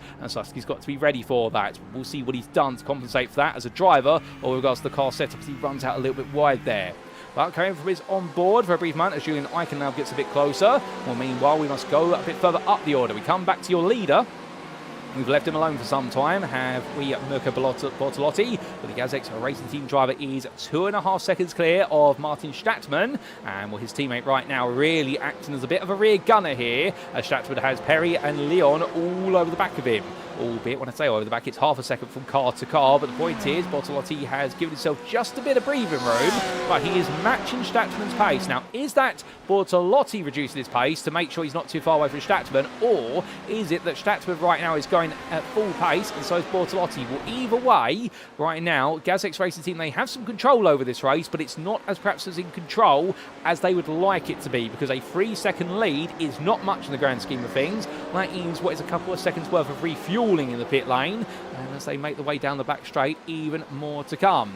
But as we do see all these drivers heading onwards, we look to Callum Lux, who cranked 68.68, says Callum is pushing like crazy and catching the front train, and he's definitely caught up to it. That's perfect time for me to see that comment there. And as they make the way on down, well, right now for Callum Lux, he's there, but what does he do at this point? Does he pull himself out the toe, or does he stay in it? Further back, Christian Ablas here, side by side with Chad Henson, and Ablas is going to make that move for the Gazex junior team. Nice move from him, and well, Henson and Sylvain now will get familiar with each other as they roll on down. This top 10 overall and in elite is definitely now starting to fire up a bit. It's been a bit quiet for the first, what has been 20 minutes or so of this race, but I think everyone's been building up, and as we're heading closer and closer towards strategy, that's when we are now starting to see all these drivers eye each other up. As fastest lap of the race for Callum Lux, a 42.320. That is quite a strong lap there. It's been aided by the slipstream, but to be fair to him, the Jens Brother competition driver is now started to bear his fangs here, and I think he'll be looking for moves within the next couple of laps. If he doesn't, I think a pit stop will be welcomed as well, so he's got options. But further back, that's Pinto Levente into the grass at what is turn number 14. The Hungarian driver's got around again, and well, this time it's been a far worse excursion to the grass. Can we get a quick replay to explain? Yes, we can. Now, this was significant at the time because this was the fight for second place in the Inter category, and Levente side by side with Timberlake, and he would argue was squeezed a little bit there, and Logan Timberlake again at the same corner where he found himself travelling to the grass earlier on. Well, now he's been involved in an incident with another driver, but I think that's what Levente would say. Meanwhile, I think Timberlake would say there wasn't enough overlap and he shouldn't have gone for it. I think both drivers, they will take the approach of what will be their perspective over the others, and in the meantime they'll both talk to the stewards about it afterwards if needed. But we come back to the lead group in the elite class here. We left them for a moment, and what we can see is they now split into two pairs as Callum Lux takes a quick peek on Miguel Leon and then decides, no, I'm not going to do it, or am I? And right now the Jens Brothers competition driver is definitely trying to keep the Enosis Esports 293 driver guessing as much as possible here, and that's the fun. When you're at this level, you start to do the little silly antics. It looks silly, but the whole idea is you're trying to keep the driver in front of you guessing when you're already doing, keep in mind of course ladies and gents, with the excess of 150 miles an hour on that back straight, to then be weaving around behind and making them think, am I going to go for the move or not? Well, that's just pushing it to the absolute limit as Lux goes to the inside this time onto the brakes, and meanwhile Leon does not fight it too hard here. I think Miguel Leon's thinking about the later stage of this race as he tucks it immediately behind, but you can see Perry in the BMW M8, he rides at the back of Martin Statman right now. If he was any closer, he would be like a bad rash on his backside, and coming out to turn number 3 and in towards 4. Well, I wonder for how long Perry can keep that close, because right now that BMW M8, whatever he's done to it setup wise, he's been able to find a way to get it run close to the Porsche in front of him, very close in fact. And well, Perry doing an absolutely brilliant job of this right now, but to be fair, Statman in his BMW, not in his BMW, in his Porsche I should say, is doing just as good a job of holding on to that second place as Bortolotti is gradually creeping away, but it is only about a tenth and a half a lap, if that, when he's able to do so. So this race is continuing to heat up, and I'm not just talking about the track temperature, that's part of it. And meanwhile, oh my good lord, who was that going scooted off into the pits? Was that Eddie Fearbold? Well, it was not into the pits, that was coming down the start finish straight. I don't know how he's ended up there, but meanwhile Pinto Levente goes around the outside him. Logan Timberlake and Chris Susky were right with him, and Susky right now is now up into third in the interclass through all of this. Fearbold has got damage, he is going to have to come into the pits, so something's gone very wrong for Fearbold, but thankfully we can get back in time immediately and understand what's happened. So this was down the start finish straight. Fearbold on the right, Timberlake on the left here. The two drive side by side, and Fearbold came across there. I'm not sure if he was pushed or not. I don't think so, but he definitely came across, and that made the contact. Can we get the on board of Julian Eichenlaub, who was behind? Yes, we can. Let's watch and listen.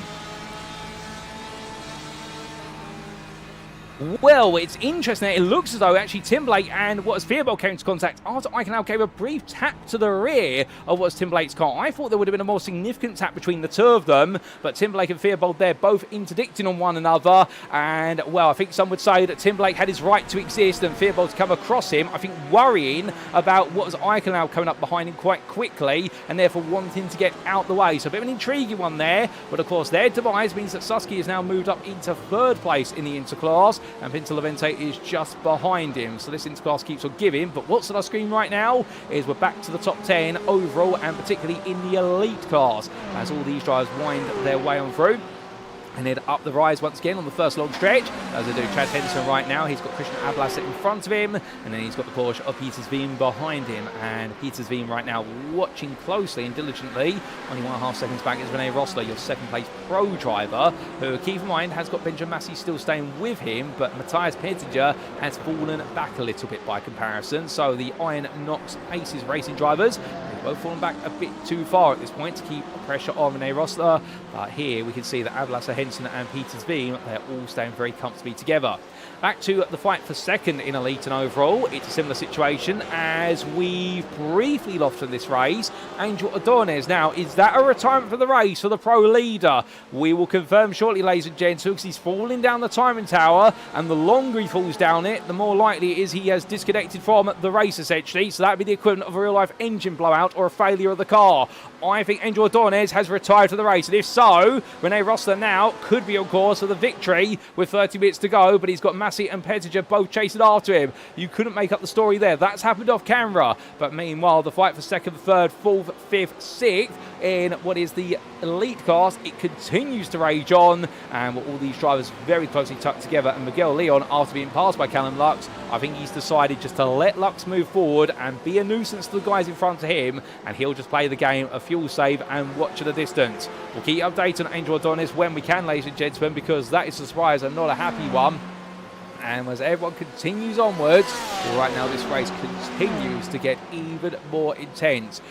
Well, as Leon continues to watch on, I wonder what exactly his game plan is. But I think in Oasis Esports, they will be on the radio to him. They are a very well-drilled team, the Spanish team, in the fact that they really do work with their drivers to get the most out of them. And of course, we do have our first ever GTE champion here in the America's GTE Challenge Championship. I believe he's watching right now. He has asked to be on the grid. He couldn't make it at first, but I think he's trying to clear up his schedule. And that's Francisco Bernuevo. He's not on your screen, ladies and gentlemen. Francisco, if you're listening in right now or you're watching, no, we miss seeing you on this grid. We'd love to see you here at some point. But what the point is, at Oasis Esports, they do have a strategy for everything. And it doesn't matter where they are, they will always be going for what will be that win. But Callum Lux, meanwhile, as we see him chased after Tim Perry, he's getting closer and closer here as they make the way to the end of this lap. And I wonder where Lux's fancy his chances. He's already found his way past Leon, albeit Leon was obliging.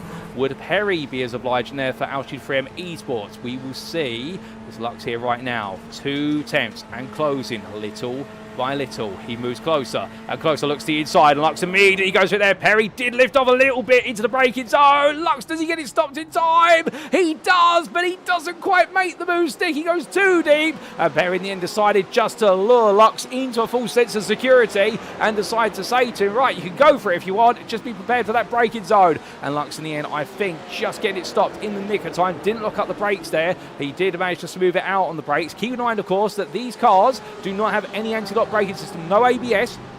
And they only have traction control as per the rules and regulations. So it means when you see the lockups, that's where the drivers are using the brakes too aggressively. And, well, the driver is the ABS system. They've got to modulate them as best as possible. And that's what makes these cars so challenging to drive, because the braking distances are about 50 metres longer than the modern GT3. But it's knowing exactly how to modulate that brake pedal that is the difference between success or ended up in the weeds. But Lux now knowing he's got to go for it again here as he makes his way in towards Oak Tree Bend. But look at the speed. He's carrying over the corner right now. He's got the bit between his teeth as Perry will try to pull away for a brief moment. We ride aboard and look back from the 283 BMW, and this is where the tow for Perry off of the back of Statzman plus the BMW straight line speed naturally gives him a buffer zone, but it won't be for long, because by the time they get to the next sequence of corners, that Corvette is going to be there, and it is really going to be breathing down the neck of the Altitude 3M car. However, Lux has just got to make it work. And I can see a W already saying, hold your horses, Callum, wait for the pit stop. Indeed, the pit stop can't be too far away now, as we are only 27.5 minutes remaining. These fuel tanks, they are expected, because they are 80% fuel tanks, they are expected to go the best part of what will be about 40 minutes at maximum. That's a big 4-0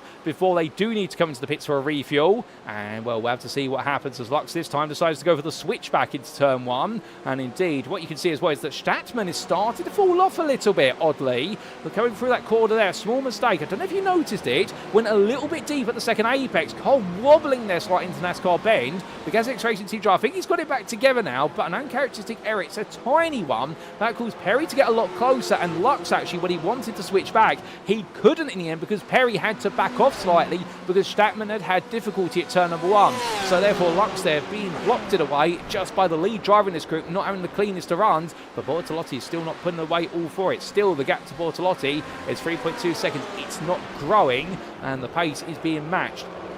So I think everyone is still struggling with those track temperatures. But meanwhile, coming from the elite drivers, we head back to 7th place battle in what is the pro class here between Cedric Boissier and Brandon White. White is the car chasing Boissier's Cube Racing Team for GTE, and in front of them is the elite 14th place runner of Adrian Vlock, who's 21st. So they are fighting for overall position in this group, as into the pits out my Conte-proof window has come none other than Logan Timblake. And we've also had towed to the pits recently Riley Green, sadly, and well, not quite sure what's happened to Riley, but it's not gone well, I can tell you that, and we'll try to find that out as soon as we possibly can.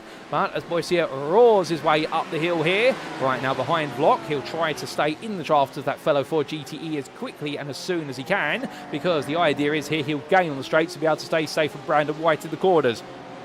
But will it work out that way? Well, time will tell between these drivers as they head onwards. Meanwhile, back to the elite top 3 battle here as Statsman, Perry and Lux get together, and Lux this time goes up the inside, and well, he gets it stopped as Callum, and Perry gives him the space to cooperate, and Callum Lux now moves up to 3rd. He is marshalling his way forward here, and well, now all he's got to do is pass Martin Statsman, and then he will be at the final boss of this race, which will be Mirko Bortolotti. And right now he's played the game very well, has Lux, having started in 7th and 6th in the elite class. He has picked his way past one by one, and you can see it in the body language of the car. It is sliding around there right now. He is driving on the limit of the tyre and what's possible, but Lux is absolutely attacking. As we say hello to Nathan Anstis there, and good evening to you, good sir. I hope you're doing well. But right now, Callum Lux is the man on a mission. But we are very close to pit stops here. So is this going to be his last gasp before he comes into the pits, or does he have another plan in mind? As we look back for the rear of your 2nd place runner of Statman, and Statman right now for the Gazex Racing team, what he's trying to do here,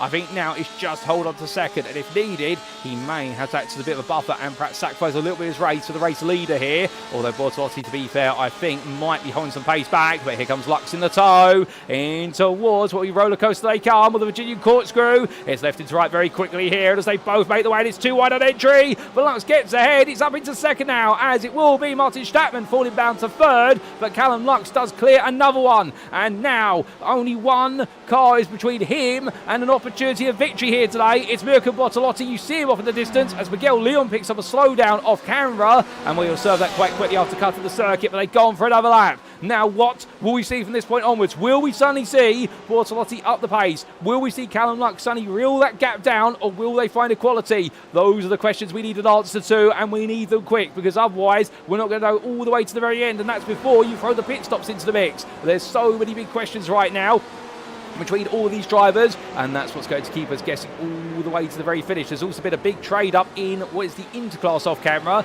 We've had off tracks the likes of Brian Beardsworth, also for Chris Susky and Don Hunter, and well, as a result of all that, it has meant that we've had a bit of a shuffle there. But with all the pit stops also in effect, we're not quite sure where everyone's going to slot together until the very end, so we will come back to that story a bit later, ladies and gentlemen. But right now we are waiting for the answer between Lux and Bortolotti. What is going to be the difference between them, as Bortolotti here finds some traffic as well. He makes his way through. That's Bruno Key he's putting a lap on. Key down in 33rd place, or none other than 6th place in the interclass. But Bortolotti right now for that has just lost another second. The traffic has not been kind to our race leader, but it gives and takes, to be fair. That's not because our inter-drivers intentionally been a nuisance, and indeed they have specific blue flag rules they're expected to adhere to, which is to help facilitate the lead car getting past. But if they don't feel safe enough to do so, they don't have to just get out the way, and VIR is not an easy circuit to just simply get the car off the racing line.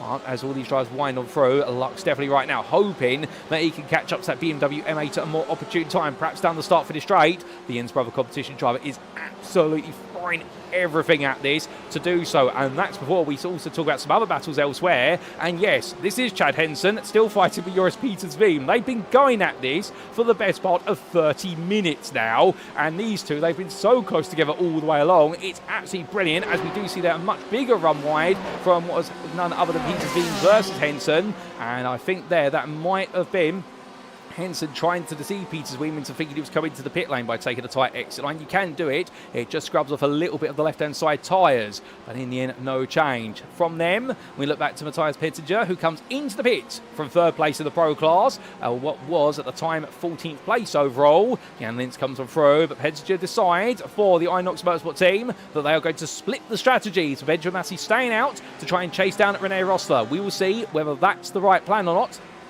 Whether the Ferrari team in have to settle for second and third, but it's worth a gamble given they've got 2 drives. They can go for the split. As Cedric Boycia meanwhile continues to chase after Adrian Block, and he's still got Brandon White right behind. No change between these drivers either. And indeed, right now, I think everybody just wants to stay out for one more lap if they can. As meanwhile, emerging for the pit lane, here is Matthias Pettinger, but look at that. He's bought himself plenty of clear space, and I would imagine right now he's going to be on the radio to his teammate to say, pit, there is space for you here, and therefore you can gain time. And that is a good idea where Inox Motorsport have essentially used their second driver, who, no disrespected to be fair, they can afford to sacrifice him perhaps a little bit more. And Massey, well, Pettinger's come out in clear air. He can now go for it in that Ferrari, and I would imagine we will be seeing what will be Benjamin Massey into the pits within the next 2 to 3 laps to respect the fact that there's plenty of space out there and where his teammate has found it. But from them, we then make our way all the way back to your leader in the Interclass. He's having a bit of a lonely race here, so let's give him a bit of company for about 10 seconds. Flavien Thierry, the Frenchman, right now leading Inter, 15th place overall, and in a very comfortable spot. But we come back to your race leader over in an elite class, and the reason we do this because we've just seen a new fastest lap of the race, a 42.217 for Mirko Bortolotti, and that confirms that he has been holding back a little bit, and I think the idea has been to save the tyres and the fuel. But now that Callum Lux is at the tempo, well, my goodness, Bortolotti, they're setting a new fastest lap by 6 tenths, and suddenly that descent in the gap has been reopened back up to 3 seconds as quick as that. I wonder if there was a little bit of slipstream that helped Bortolotti out in setting that lap down the back straight, perhaps, to the start-finish straight. But either way, that is a staggering lap for the leader in the Corvette. And right now for Callum Lux, we can see he wants to get all these drivers in front of him out the way as quickly as possible. I think he wants to do something just as monstrous lap time-wise, but he's going to need the traffic to be kind as he does flash there. What is your next driver up the road? The GPX is, 44?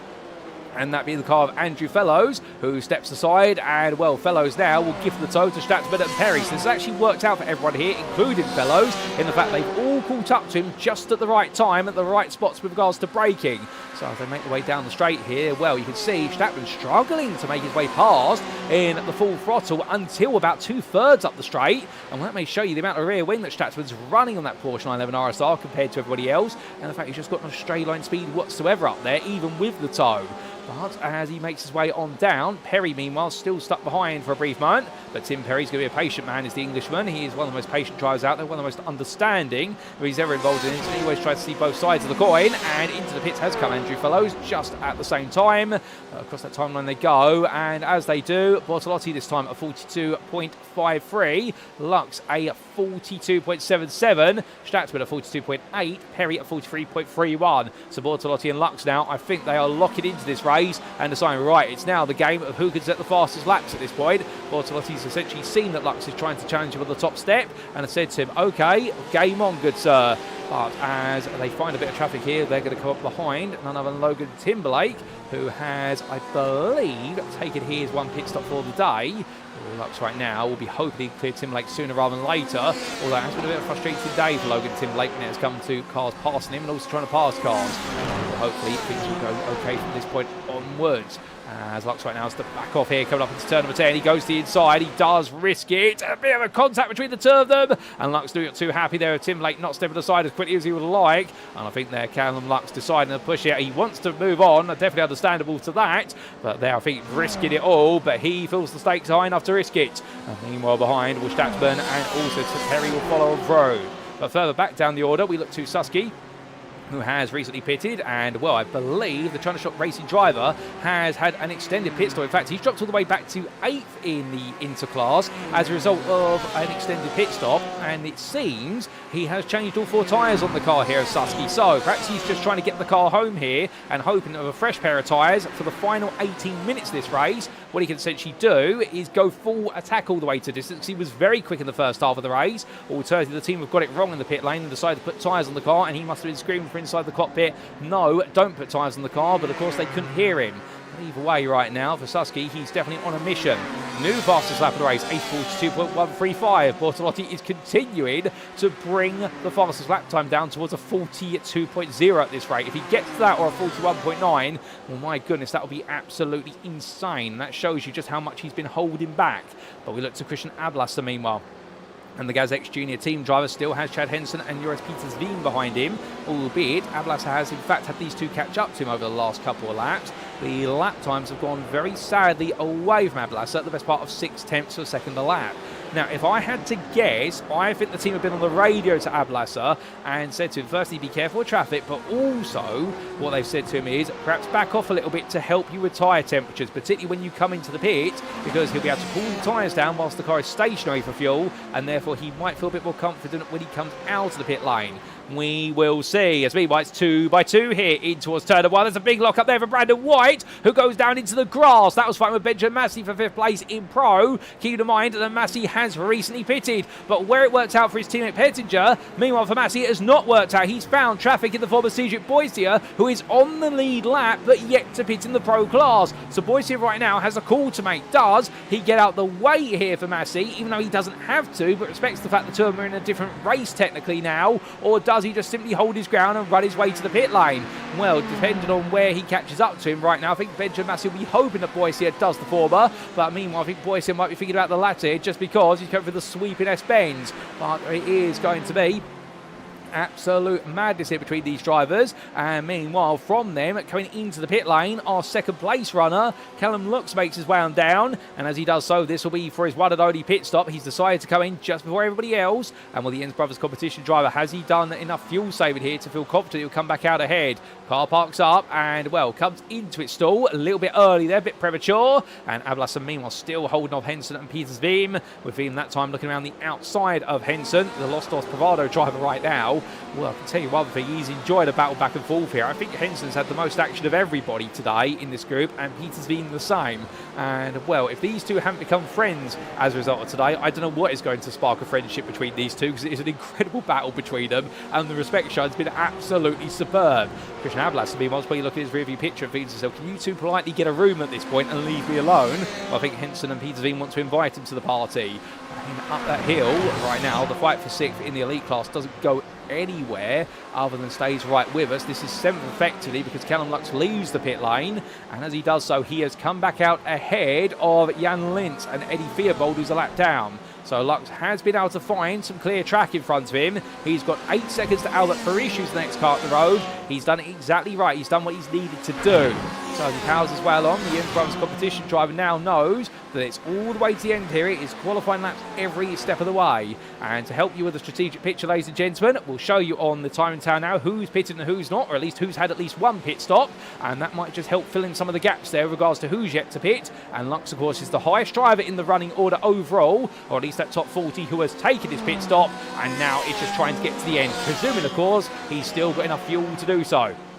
But everybody continuing to make the way onwards, and as they do, well, the one thing that's noticeable is not many have pitted, but as soon as I say that, Mirko Bortolotti comes in. So does Christian Ablasser. Ablasser releases Henson and Peters Veem, and well, I think his decision is let them fight and just simply stay out of it, and in doing so he'll get back ahead. Your leader in the pro class with the loss of Angel Ordonez. We are trying to understand what's exactly happened to Ordonez. Well, right now it is Rosler making his way onwards, and well, as he does so, the Austrian driver now parks up here, knowing this could be all for the win in the pro class today. Jan Lintz stays out. However, he was quite some time behind his rival there of Rosler, so understandably Rosler will be thinking that Lintz is not a problem. And then Rosler then makes way out to speed, and as the 107 BMW gradually passes the limiter line, where is Benjamin Massey? Here is Massey. He's made a lot of progress, but it's not enough for Massey. He's not close enough to get ahead, but what is the gap between the two of them? There is Rosler headed beyond the tree line, and there is Benjamin Massey. So the gap has dropped to 4 seconds, but it is in the favour of Rosler right now, despite Massey going for the undercut. The traffic he found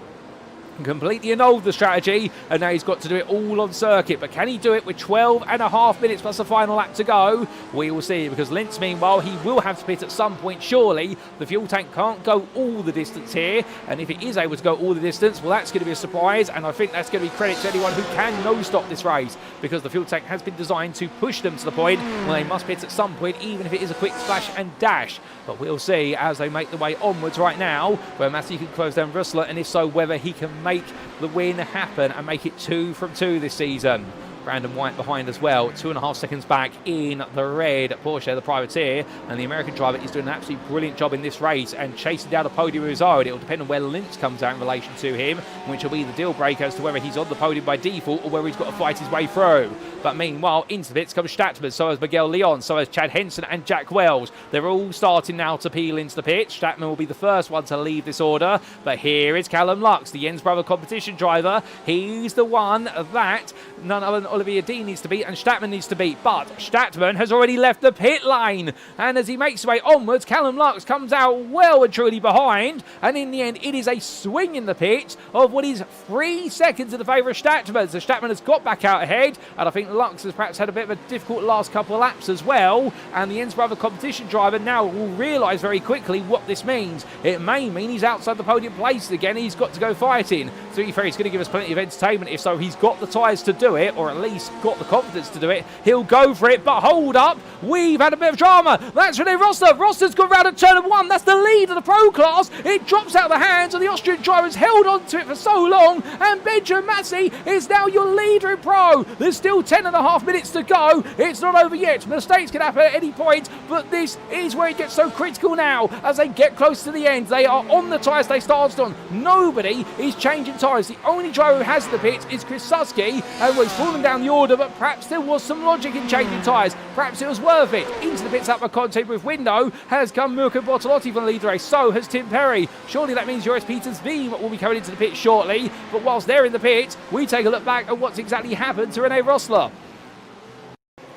So this was your Pro leader at the time, making his way to turn 1. There was a car on his inside. Did they ever come in together? I think they might have had a bit of an altercation. In fact, not quite. Rosler on the outside line, in the end, just overcompensated with regards to the outside and trying to turn through the corner. And I can imagine the rear brakes just locking up and releasing. And the Gazex Junior team driver, in the end, well, it all went a bit wrong for him there. An easy mistake to make, but such a costly one at this point in the race. The stakes could not be higher. Meanwhile, back to your live pictures we come. And here's Tim Perry, behind us Martin Statman, and then you have got a 4-second gap to Callum Lux, and there is the proof in the pudding. Lux, for all the hustle bustle he's put on in this race, has fallen back to full place as a result of strategy, and now if he wants that runner-up spot, he's got to get past Statman and Perry on the road. Meanwhile, having just left the pit lane, Joris Peters Beam has got ahead of Chance Henson, and Henson's right on the back of him here. They're still fighting each other once again. And well, Henson looks up the inside in towards turn number 2, and as he does, he can't quite find a way in at the moment. And now it's the shoe on the other foot. Peters Beam followed for so long, and now Henson's got to do the same as they make the way onto another lap. They've not got many left. They're on lap 30 of an anticipated, I suspect, what will be about 35 laps here by the time we see the checkered flag. But Henson right now, he's now got to see whether he feels comfortable with the idea of pursuing. And more intriguingly, your eyes do not deceive you if you look at the times out in the battle box in the bottom right corner of your screen. Christian Ablasser has actually come out in ninth. He is behind these two when he was ahead of them before the pit stops. So Ablasser's undercut has not worked out. It's actually put him backwards, but I would imagine that might be for the simple reason as well. These two are fuel saved off each other whilst fighting, whereas Ablasser's been running in clear air and has not had the ability to fuel save. So it is constantly segueing right now, and we are in change inside the top 10 overall and in elite. Elsewhere, with all these pit stops now complete, well, what we can see is the situation whereby it's now all going to be do or die in this race as we look to the class standings, and Benjamin Massey and René Rosler are only 1.1 seconds clear of each other in the Pro class. Here they are making their way onwards. The Inox Motorsport driver right now flashing the traffic in front of him to say, look, I'm coming through, please get out the way when I get to you. But Rosler is going to literally be like a hand out of hell trying to chase after him, as that's an off track there for none other than what will be the machinery, the golf machinery of, I believe, that's not Sylvain Delpech, that's Brian Beardsworth there stepping aside for Benjamin Massey, but being helpful in doing so. But Massey trying to run on as René Rosler, meanwhile, gets closer and closer. Now the gap is 8 tenths. It is well truly on the lead battle for the Pro class all the way to the end. Meanwhile, in the Interclass, by comparison, Pintalavente holds a sizable, what is second place advantage to Logan Timberlake of 8 seconds. However, that does not compare to the 50-second deficit he has to Flavien Teferi, who is the class leader. But it does seem as though the Interclass now, where all the excitement existed in it in the opening 20 minutes of the race, that excitement now has gradually burned out, and it's all about making its way to the end. But Flavin Tiefri right now in that lonely lead. All he's got to do is get the car home if he can. And if he does so, this will be the win that escaped him at Daytona. And it will be the true start of his championship campaign. But we'll see what he can do in the final 7 minutes. Can he hold on? I'm sure he can. But we'll leave him there to see whether he can negotiate the troubles of VIR for a few more laps. Back to Perry versus Statman then, as they come down the back straight. And Statman now, well, Perry found his way ahead after so long running behind. So again, it is a reversal of roles here, and Perry coming down the hill at this point. What can he do as the lead car in that BMW versus the very capable handling characteristics of the Porsche?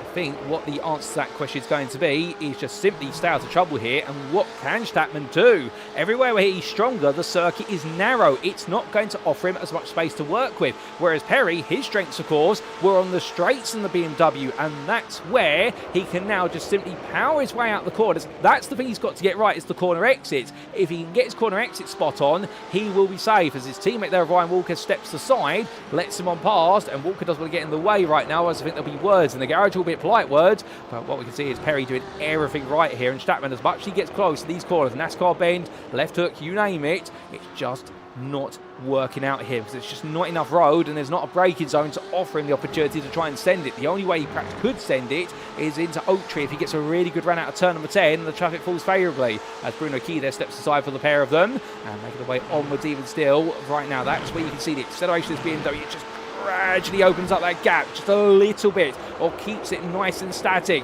and that's the difference in these machines. You would expect Perry to lose out to Statman, but it's the opposite way round. But here they come behind Logan Timberlake, and Timberlake there doesn't see them, and as Perry makes his way out the corner, right now he's going to tuck into the toe of that Porsche. He's going to hope that it just stays where it is and he can pick up the overspeed. But has Statman got alongside? No, he hasn't. Perry decides to risk it all, and it's the right call here as they make the way down towards what will be the roller coaster. But Statman looks from one side to the other. He's going to go inside to outside, but Perry covers him off, puts it in the middle of the road and says no you don't, and gets it stopped right in time. And right now Perry there avoiding another test, and indeed what a very risky boat there it was for Tim Perry. I think it was all done and dusted and he had to decide, did he stay behind Timberlake or did he cut to the outside? And in the end he cut just at the right time there. Perfect vision from the Altitude 3M Esports driver, and Statman just not close enough there to box Perry in. If only he was half a tenth closer at that point, he would have been able to box the BMW in, and at that point Statman, I think, would now be your second place runner in elite and overall.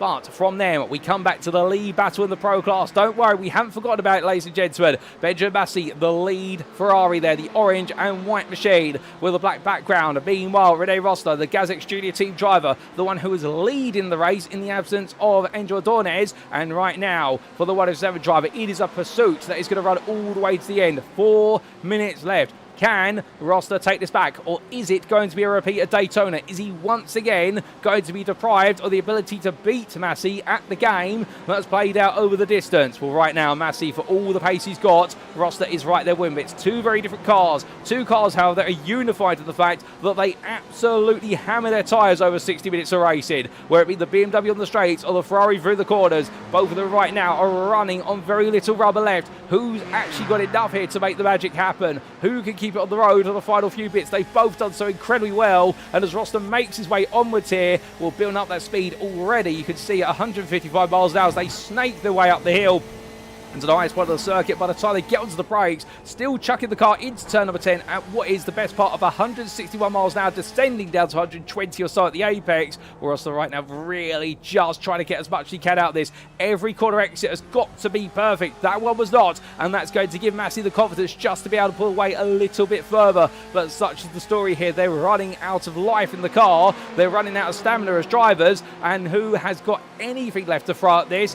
Well, whoever does is going to be the winner of this pair, surely. But a bit further down the road, we do come to your interclass, and there's still a bit of intermingling here between Eddie Fearbold, the Mellow Motorsports driver of Marcus Singendog, and in front of them, I believe that might be what is a lead car they're catching up to. That is the back of Christian Ablasser, in fact, as they power their way along at the start for this straight. But Singendog here, he's done a brilliant job, to be fair, recovering as he has all the way to 6th and potentially 5th in the interclass before this is all said and done. He's going to look around the outside here. It's going to be a classic attempt into the opening corner.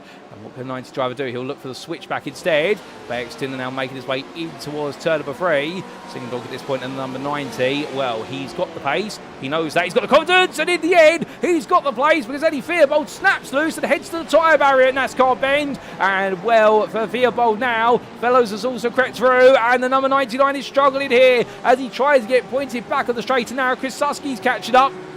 And Theobald's going to have to come into the pits at the end of this lap or win the next 3 because he's got damage. If not, that will be a change at the end of the race. We've got a black flag, meanwhile, for Logan Timberlake for instant points after he's had it off camera. Chris Susky over the back of Theobald here, but Susky's got to be patient with this one. He's flashing his lights, so I don't think he knows what's happened to Theobald. I don't think he has the context here as to why Theobald's so slow. He looks down the inside here, and in the end, well, he doesn't quite get close enough to go for it. But Susky's got to just wait because he will get that space eventually. Bruno Kiwi, well, he's got Pedro Luis de Silva close company behind him. 2 drivers of 2 different classes, but Keys on course for a podium here today. And, well, what a story that's going to be when he crosses the line, should he make it happen. But from then, we then must come back to Chad Henson, who, after spending some time behind Peter's Veem, has now got Ablasser all over the back of him. So he wasn't quite able to stay with the Porsche driver for 8th place in the elite class, but instead it's been a complete change between them as we look to the overall standings, and this race is heading all the way to the very end right now. There's not long left to go with only 50 seconds left on the clock. Our leader of Mirko Bortolotti's gone on to the final lap,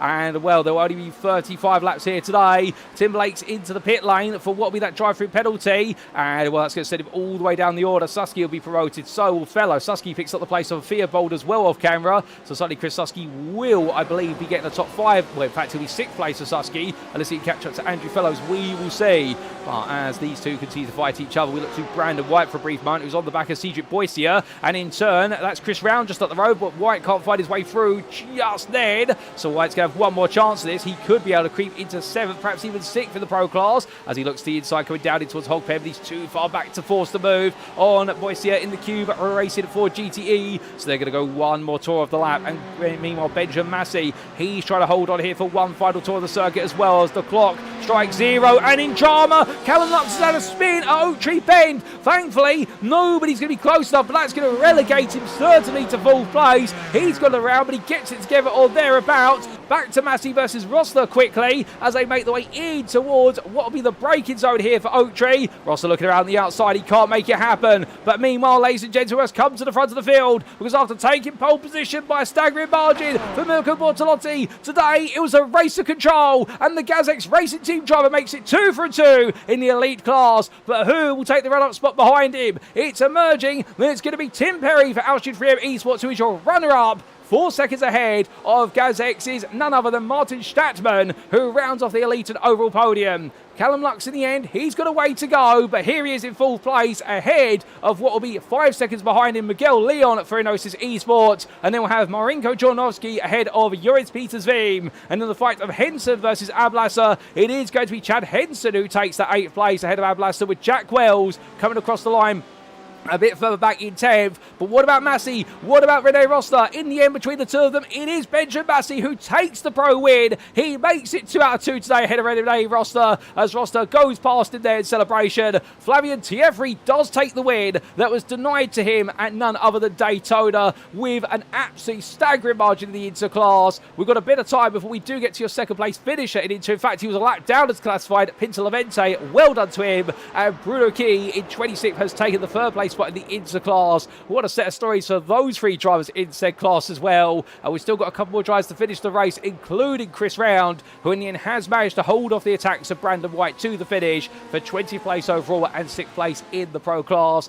White will take 21st, and it'll be Sylvain Delpech in a frustrating race today for the 281 Porsche driver, but ahead of Cedric Boissier, his teammate, and then Julian Eichenlaub will be finishing the last of your lead lap finishers in 24th place there, or 15th in the elite class. My goodness, ladies and gentlemen, what a race. And as our drivers call it down, well, Gazex Racing Team there, they go for the photo. It wasn't quite the 1-2 they wanted it be today, but it is a double podium. And for Mirko Bortolotti, the question is, can anybody catch up to him right now? Because in 2 very different circumstances, at Daytona it was a slipstream race where he was able to break the slipstream and run away, and here at VIR he was able to dictate the pace. But credit where it's due to Martin Statman behind him in the fact that Statman did an incredible job until the pit of keeping everybody locked in. And well, the Gazix team there all get themselves together in that single view, and well, they form the arrow, they block the road. But my goodness, ladies and gentlemen, let's give them that moment to enjoy themselves, because they're having a good time, there's no doubt about it. And well, as we do get ready to take a look at the result, the Gazix Racing Team drivers have had a great day at the office, no doubt about it, across both the elite and pro classes. But we must leave them there and take a look at the race results, subject to any stewards' inquiries.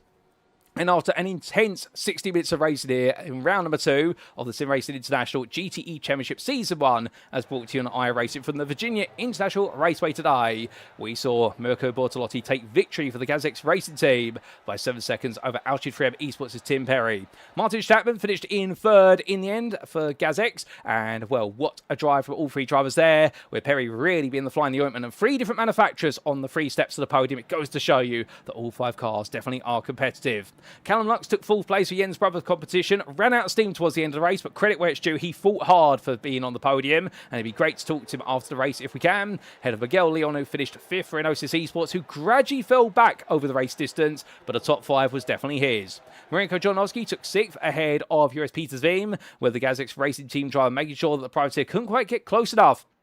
But note how that Petersveen, once he was released from Henson, he was able to gain very quickly. And therefore, I think Petersveen will be wondering, what if he was able to get past the Los Dos Provato driver earlier on in the race? Still, is what it is, and Chad Henson finished in 8th ahead of Christian Ablasser for Gaz X Junior Team, with Jack Wells rounding off your overall and elite top 10.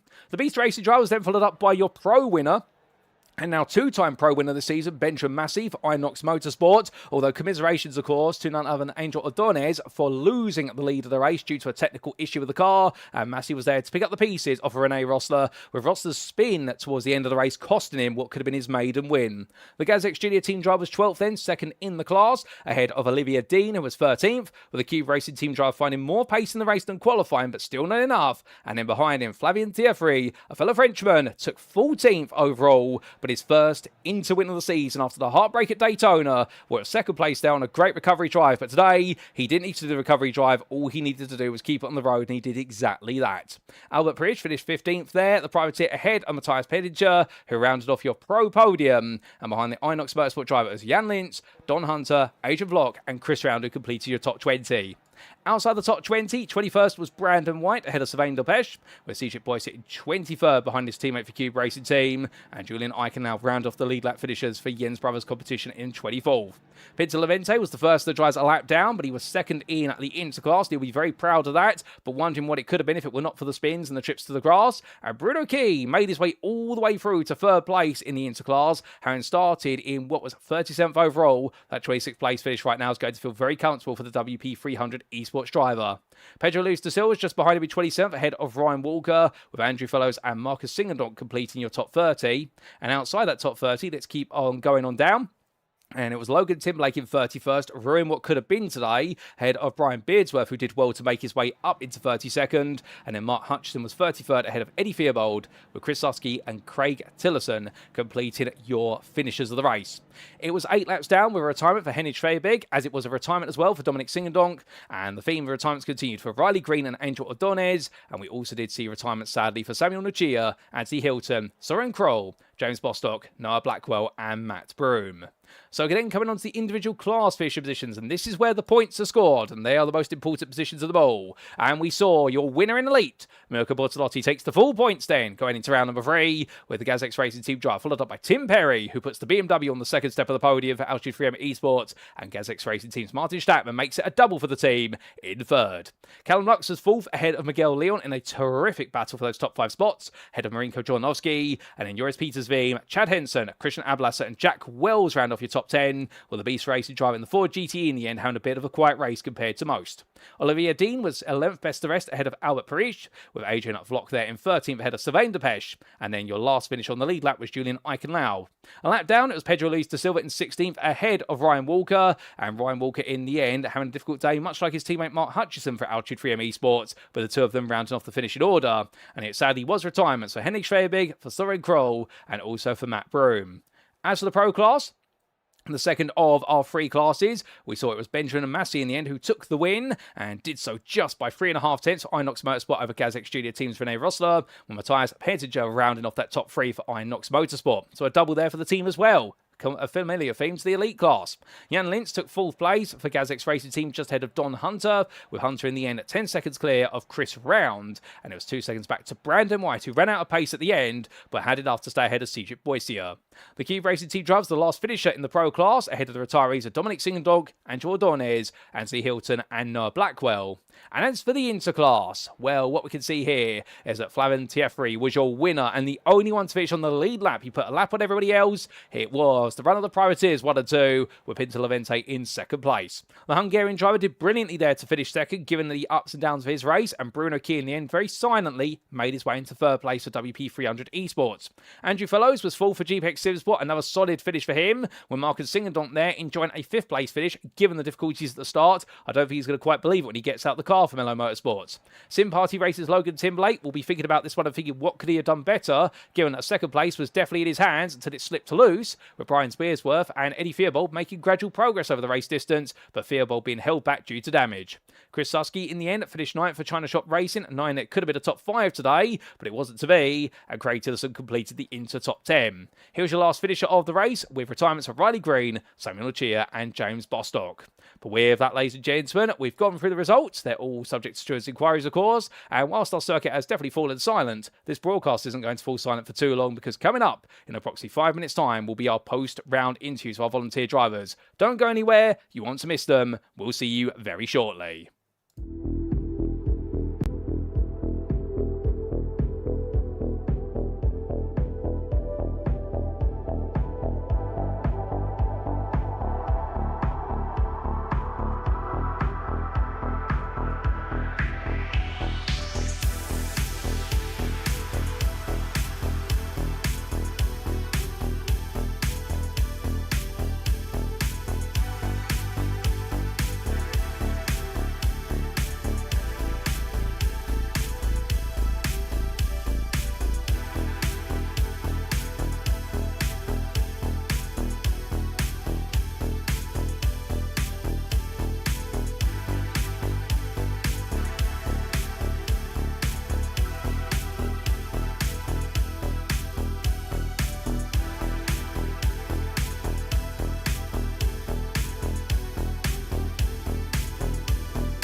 Alrighty, ladies and gentlemen, without further ado, it is time to kick off our post-round interviews. And we're going to start with an interview with a winner, because joining me in the interview room is none other than Benjamin Massey, your winner in the Pro Class today for Inox Motorsport.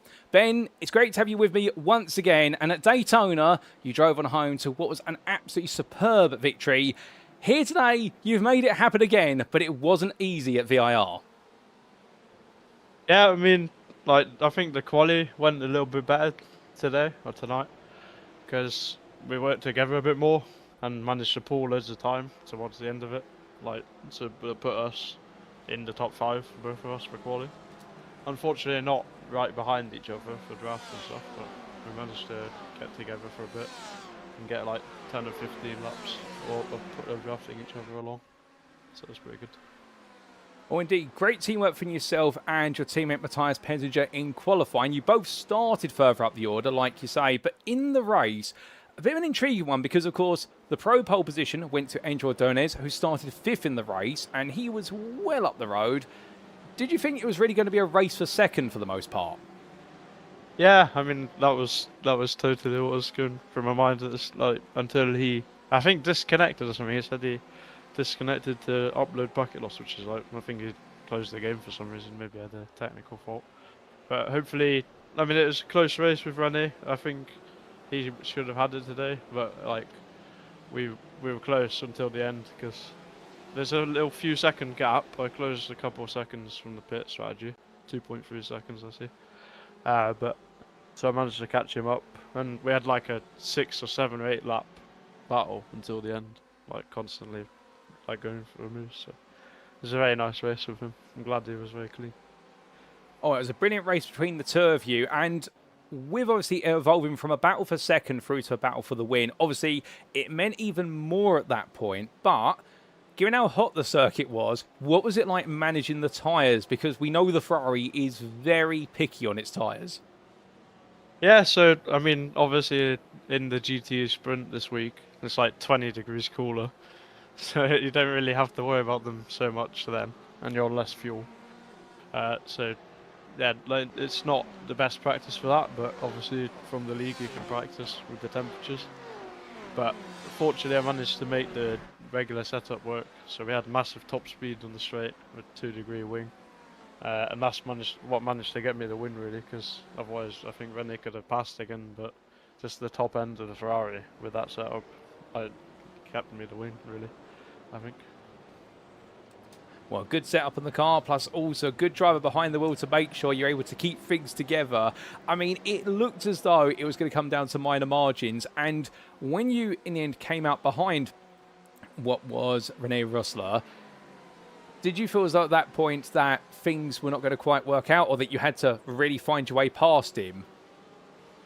Yeah, I mean, I got a slowdown, which is really annoying. It's like the only slowdown I got in the whole race, because I was watching the standings to see where he'd come out. So I managed to fuel save a little bit, only refuel 17 litres.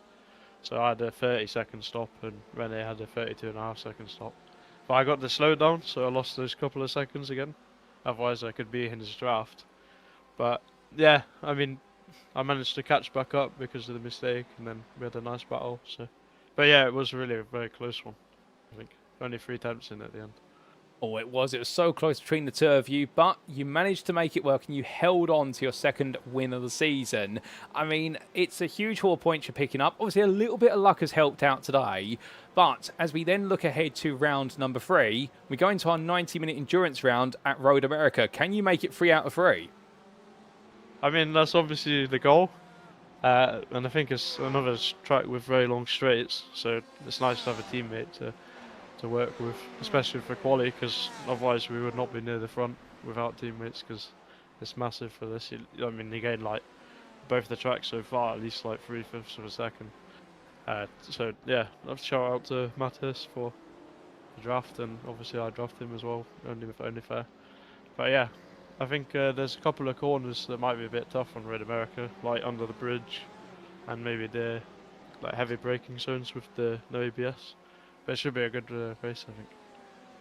Oh, we look forward to seeing what yourself and Matthias can both do next time out at Road America. The two of you right now are definitely looking very strong in the pro class as the season goes on. But just as we get ready to let you go, I know you've given a shout out to your teammate, but is there anybody else you'd like to give a mention to? Yeah, just Mikhail came in and supported us at the end, and Justin, my teammates. And I'm sure Dragos would too. I think he's busy today, but he's definitely there to support us throughout the week and stuff and help us out with car setup and morale. So yeah, just everyone on my team really. And shout out to Rene for the really close racing. Like, it's just nice to be able to race like so close together without having to worry about anything.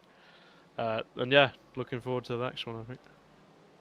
Oh, fantastic. Well, Ben, we'll leave it there, but congratulations on making it 2 wins in a row as of tonight. We look forward to seeing whether you can make it 3 in a row at Road American, whether yourself and Matthias can even perhaps make it a 1-2. But until then, my friend, have a lovely evening and a great weekend ahead. Yeah, you too. Thank you very much. See ya.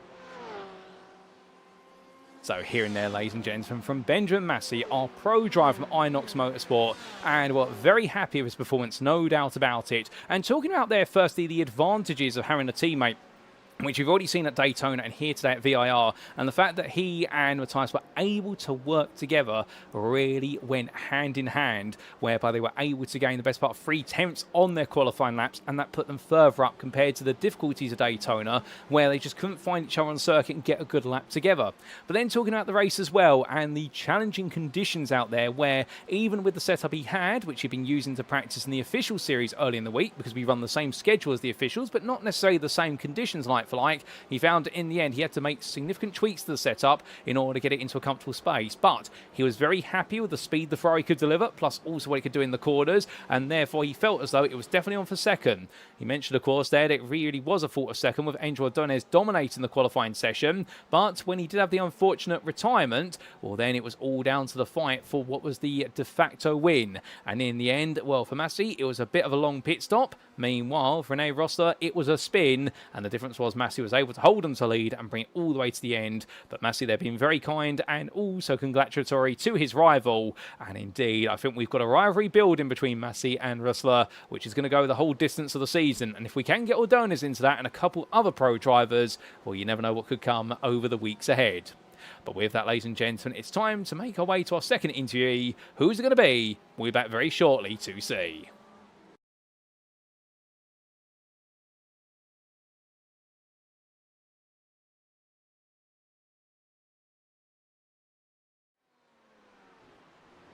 And so our second interview of the day is going to be none other than Tim Perry, who joins me from the elite class in the interview room. Good evening to you, Tim, and well, what a day you've had today in that BMW M8. I mean, they say the Corvette is the meta in GTE, but to be fair, you are sticking it to that logic, because second place against a Porsche, several Corvettes, I mean, you must be absolutely proud to finish second on the podium.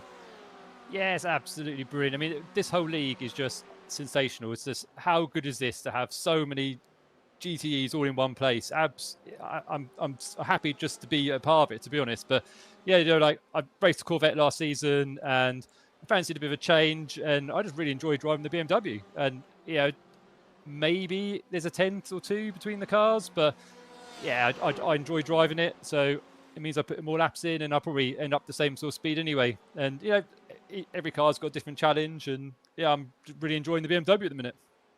Oh, that's absolutely fantastic to hear that you're enjoying it. And coming into the race itself, of course, everyone was talking about in the build-up to today the fact of a very hot circuit at VIR compared to the officials. I mean, we had a track temperature in qualifying of 48 degrees centigrade, which if you can't cook an egg on that, I don't know what you can cook on it.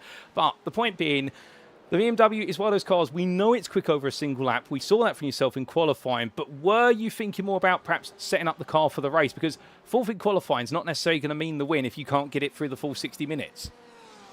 Yeah, 100%. My qualifying set and my race set were very different. Playing with the cambers and different brake pads and stuff like that to get more of a stable race car. And the way the race panned out, it kind of helped to maintain the tyres. Even in the officials, I've been struggling after about 20 minutes, but because of the way that this race kind of panned out, I managed to hold on to them pretty well. Well, you managed to keep the tyres together very well and dial it all the way back to qualifying, of course. We know how strong the BMW can be, but we also just heard from Ben Massey in the Pro class. He was saying about the power of a toe. Tell me just a little bit clearly, because I think you managed to achieve your qualifying lap without the toe with a very limited amount of slipstream. Yeah, I didn't have any at all. You do get a bit of kind of a error wash through the high speed stuff, so you kind of have to really get it just right, and probably up the back straight is where it matters the most. And because the qualifying was so hectic, we just said as a team we'll just go out and just do our own laps and hope for the best, really. And so yeah, I mean the lap was pretty good. There's maybe a tenth or two in it, but with the perfect toe. But at the end of the day, it didn't really matter as long as I was right up by the front. That was the main thing, really. Well, you're up the front, and then when we went racing, I mean, you said only moments ago that you found the car was manageable, but managing being in, what was that, 4-5-way pack for the best part of the whole 60 minutes. Yourself, Martin Statman, Callum Lux, Miguel Leon, you were all in it together. I mean, just talk about that. Tell us what it's like when you're that close at VIR, a circuit where running that close is tantamount to disaster if you get it wrong. Yeah, I'm pretty sweaty now.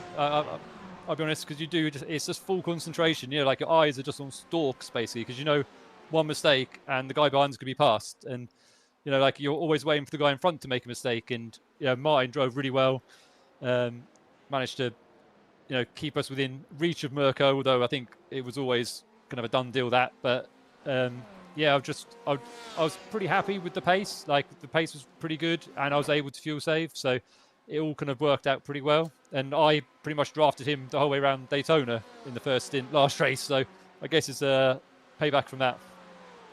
Well, a bit of payback, but as the race went on, we saw that strategy was going to be his key, and Callum Lux, of course, came blistering through past yourself and Martin. But after pit stops were done, the two of you, i.e. yourself and Martin Statman, were back ahead, and then suddenly, you're ahead of him this time, not following him for the whole race. I mean, did that surprise you a bit? No, not really, because obviously I was in his draft, so I knew I was saving more fuel than him. And I went, I think, an extra lap, and I wasn't too far often, a lap even more past that as well. So I knew I was probably going to come out just in front.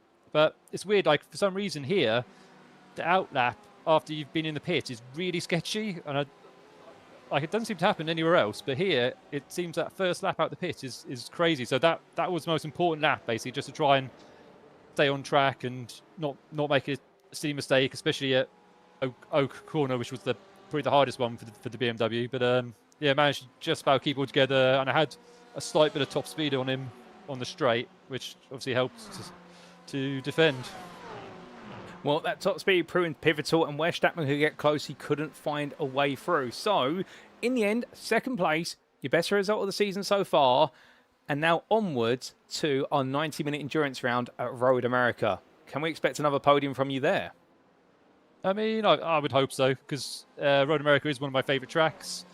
I don't always get that lucky there, so you know, who knows? Basically, I think the BMW should be pretty good there as well. So yeah, it's Daytona weekend, so that throws a bit of a spanner in because I'm gonna have to do some GTP practice as well. But then everyone else is going to be probably doing it as well. So yeah, we'll see. I think the 90-minute races probably suit my kind of driving style and my race strategy, but I don't think the BMW suits the 90-minute race. So yeah, we'll see what happens, really. All fair play. It sounds as though it might be a bit of an inconvenient marriage in terms of you enjoying the 90-minute race and forcing the BMW to enjoy it, but I'm sure you'll find a way to make the most out of the car. And just before we do let you go, Tim, is there anyone you'd like to give a shout out or a thank you to on the broadcast? Yeah, huge shout out to the organisers, obviously SRI, yourself for your passion for the GTE. It really comes across, and that's great. And obviously my team, LGD Sports, Hutch and Ryan, who are they haven't driven the GTEs for a while, so they're kind of getting back up to pace. And yeah, hopefully we'll see them back towards the front going forward. Oh, indeed. We'd love to see them up towards the front. We'd love to see an Altitude Frame esports car right towards the front across the elite class, not just yourself. But in the meantime, Tim, we'll leave it there. We'll see you at Road America in a week's time. But until then, well done on second place today. A well-earned result, and have a great weekend ahead. Thank you very much. And so hearing there, ladies and gentlemen, from Tim Perry in the elite class, the Altitude 3M esports driver, who really gave us quite an insight there in the fact in qualifying, having to do his lap without a significant slipstream, but made it work for fourth. But what was really notable is when he said, all that matters is that I'm up towards the front. That was his target. He earned that in qualifying, doing it the hard way, and then the race worked as a completely different story. And that's the thing about him. He really knows how to get the most out of a car in race conditions. And I think that's his strong suit that a lot of drivers now finding is that if he's there with you, he is a constant threat no matter what is going on. He doesn't need to start ahead of you. He just needs to be around you, and he will find a way. And today, where it was the shoe on the other foot, whereas he had assisted Martin Statman over the course of what was Daytona, instead, it was now Statman giving him the toe. And by being able to save that fuel, he was able to leap ahead and then after that show that the BMW had the straight line speed, which the Porsche did not, and he was able to hold on all the way through to victory. But at Daytona, it was a solid result. He's gone even higher today with second place, and he's definitely targeting the podium once again at Road America over the 90-minute race if he can find a way to get the BMW to hold on for that long. But I'm sure he will, and we look forward to seeing it. But with that, ladies and gentlemen, we've got another interview on the way. We'll be back very shortly to see who it is.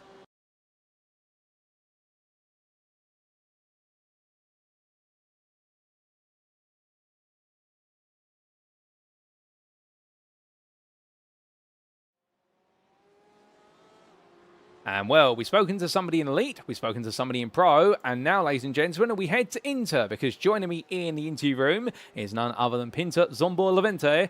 And well, our second place finisher in the end in the Inter class has had quite the story. Welcome to you, Pinter, and well, what a day it's been from yourself. At Daytona, it was a black flag in the pit lane due to reversing too far, but Daytona's behind you, and here today, you finished second. You must be very happy. Hi everybody. Yeah, I'm pretty satisfied with this result. Obviously, we had nothing to do.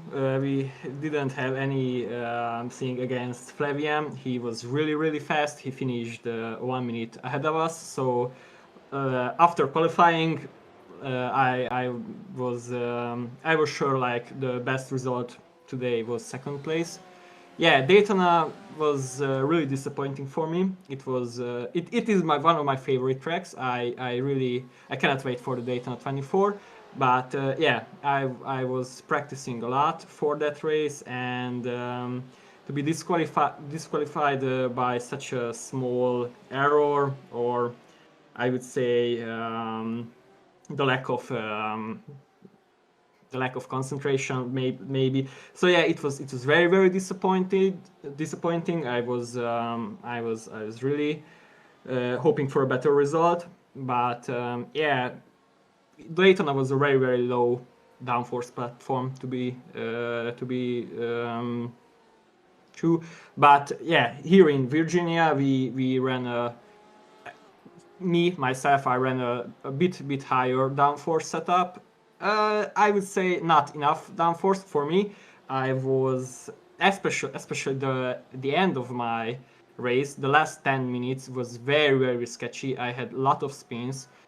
In the beginning or the most part of the race, I was fuel saving a lot, mainly because of strategy. I thought if I couldn't beat the others in pace, maybe I could beat them in strategy. So yeah, I was fuel saving. I was keeping my tires alive, and at the last 10 minutes I saw the others ran like low 45s, and I thought I could go faster. I started beating my own fastest lap times, and yeah, after a while I got a little bit carried away with too much, and yeah, I spin, especially in turn 10. One of my rear tires touched the grass, and the car just flew right away from me. So yeah, it was just a huge luck that I didn't crash the car. And yeah, after that, after I was pushing, beating my own lap times, I cooked the tires for the last 5 minutes. So yeah, I would say the last 3 or 4 laps is very sketchy for me. But at the end, it's P2. I'm very satisfied. Like, I think that was the best result I could get today. Oh, most definitely you should be satisfied with it, as we do see an example of one of your moments. We do have a slight spin, but just on that as well, of course, you had a lot of pace here, but with the mistakes you made, and I think that's perhaps a theme of the whole interclass, excluding our winner, Flavien Teferi. With making those mistakes, I mean, were there moments where you're sort of kicking yourself thinking, great, now I've lost second, or was it just, get your head back in it, I can still beat these guys, surely they're going to make some mistakes at some point? Both. Like, when I saw the other guys were behind me for like 3 or 4 seconds, I let down my guard, and that was the mistake. That's when mistakes happen. So I really need to focus and practice that, keeping my guard up all the time. Because throughout the whole race, when I thought I'm comfortable, like I basically I'm in a good situation. Like, just what I said, I let down my guards and mistakes happened. Yeah, spins happened. And yeah, to be honest, the interclass in the back of the field was a little bit of carnage. We had good race. We had good racecraft, I would say. But it was... the whole race was not like who is faster than the other. It was like who makes maybe less mistakes. Like, we weren't racing head to head. We were just like waiting for the others to make mistakes. All of us made mistakes. We had huge lockups, contacts, off tracks, all of us. But I'm grateful to at the end it turned out good for me. Oh, indeed. And I think that's a great way of summarising it. And thank you for talking about it so candidly. So a second place today. It's big improvement on Daytona, of course. We've covered that. And up next is Road America. But it's 90 minutes of Road America in a week's time. What's your plan for that one? I consider myself good at fuel strategy. So that's my main hope for that race. That I could make it one stop. Or I didn't start practicing yet, so I will look into that. Yeah, the Road America, one of my favorites. Like, I raced a lot of GT3s, GT4s there. GTEs not yet, but I will really. I'm looking forward to that race. Oh, brilliant. Well, we look forward to seeing you taking your BMW to Road America and seeing whether you can make it another podium at least. But just before we do get ready to let you go, Pinter, I do have to ask, as always, is there anyone you'd like to give a shout out or a thank you to? Yeah, I would like to thank, first of all, you, because my name is not the easiest to pronounce. But you got it pretty close, I would say. Close enough. Back in Daytona, I had a really good race with Andrew Fellows throughout almost the whole race. We had a really good run together. We are not teammates by any means, but yeah, I really enjoyed battling and driving with him. And also Bruno, this race, like, yeah, in the beginning or most of the race duration, we had quite a good run together. So yeah, I would like to give a shout out for my fellow winter racers, and it's a real pleasure to race with them. Oh, brilliant to hear. I'm so happy that you've been enjoying that race alongside your inter-rivals, whether it be Andrew or Bruno. And with that, Pinter, we'll leave it there for now, and we'll catch you at Road America next week. But until then, well done on second place today, and have a great rest of your evening. Thank you. Goodbye, everybody. So here and there, ladies and gents, and my goodness, he's so full of energy and happy, isn't he, Pinter Bonaventure? It's brilliant to hear, and that's the enthusiasm that gets more and more drivers onto the grid in a GTE series such as this. And talking so openly there, firstly about his disappointment at Daytona, it means so much to him. And I'll tell you one thing, he was so eager and to come join me in the interview room afterwards to explain. Unfortunately, we didn't have time to chat to him at Daytona, but the way he explained it to me and how it went, and you can hear in his voice in the end wanting to turn around after such a minor error cost him so much. And here today, he's turned it exactly around and he's enjoyed the racing. But also candid there in saying that whilst there was batting, as we do see here, and the moment where he was sent to the grass in that side-by-side contact with Logan Timberlake, well, it wasn't saying necessarily about who was the fastest driver to fight for second in the interclass, with none other than Flavien Tieffry having run away with it, but it was about who made the least mistakes and kept it on the road the most, and in the end it was none other than Sombo Levente who was able to do so. So at Road America, his target is to bring it to the table once again and go for a podium, but he needs to figure out his strategy and figure out the best way to get the BMW up to pace, but I'm sure he'll do so and he'll look good in the race. But with that, ladies and gents, we've got one more interview to come. Her driver's been very patiently waiting, so give us a brief moment and we're off to our final interview of this evening.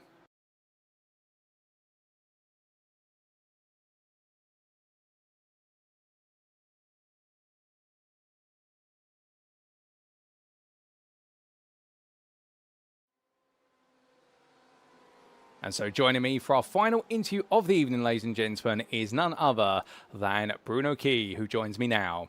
Good morning to you, Bruno, and well, what a race for yourself. At Daytona, you surprised us all by finishing 5th. Here, at VIR, you finished 3rd. How does that feel? Hello everyone, and yeah, hi Paul. Yeah, the race is so crazy, and I was surprising on the podium. In this race, I still to find a right for the setup and for the race pace. I try to catching others, but yeah, for the race. For strategy, it's the my option to get uh, to the podium, and for the first laps, I won through to the survive on track. Yeah. All fair play. I mean, a good approach to take, to be fair. But I have to ask, qualifying, 37th overall, 6th in class. We saw you improve right at the end of the session. Were you happy with your lap? Because you seem to just suddenly find a lot of pace.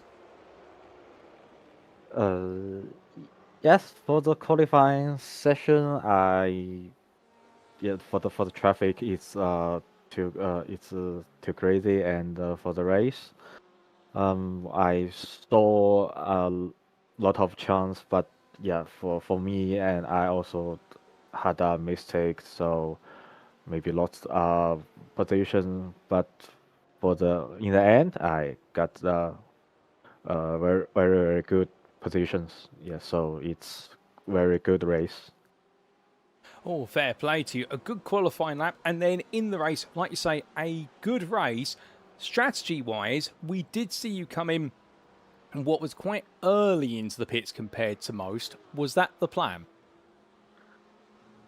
Yeah, but it's just to saw the set by set by the race, the conditions, because I'm on the traffic, and in my front I have met me one or three or four cars in my front, so I think might be I need to earlier pit, and to get to the very good run to do the long run. So yeah, I made the decision to early pit.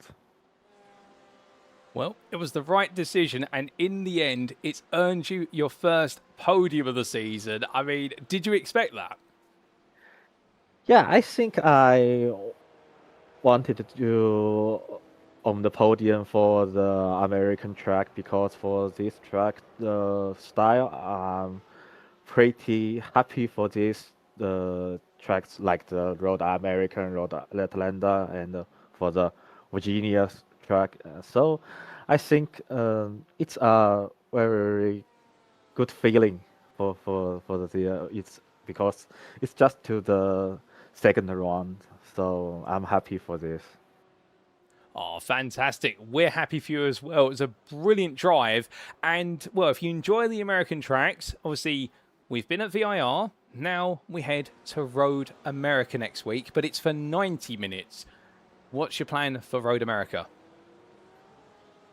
Yeah, I think I will do more practice. Like for the next week, I need to more practice and to do the endurance plan. Might be have a very different strategy with others, so I can get to the more chance to get to the more positions. I see. Well, we look forward to seeing whether you can make that strategy work to your advantage at Road America. But just before I let you go, Bruno, is there anyone that you would like to give a shout out to? Yeah, I think for today's race, I have a very good race with the Pinto, um, and we well, I think I were happy with to fight with others in the class because our class is a little bit too competitive with others. We fight each other, but it's also to give others a lot of space. So I'm happy with to fight with others, and it's my pleasure to race for this championship. So thanks again. This is great races. I wanted to do more, and I can to get to some good battle with others. I hope I can find a more race pace, and then we can do good battles.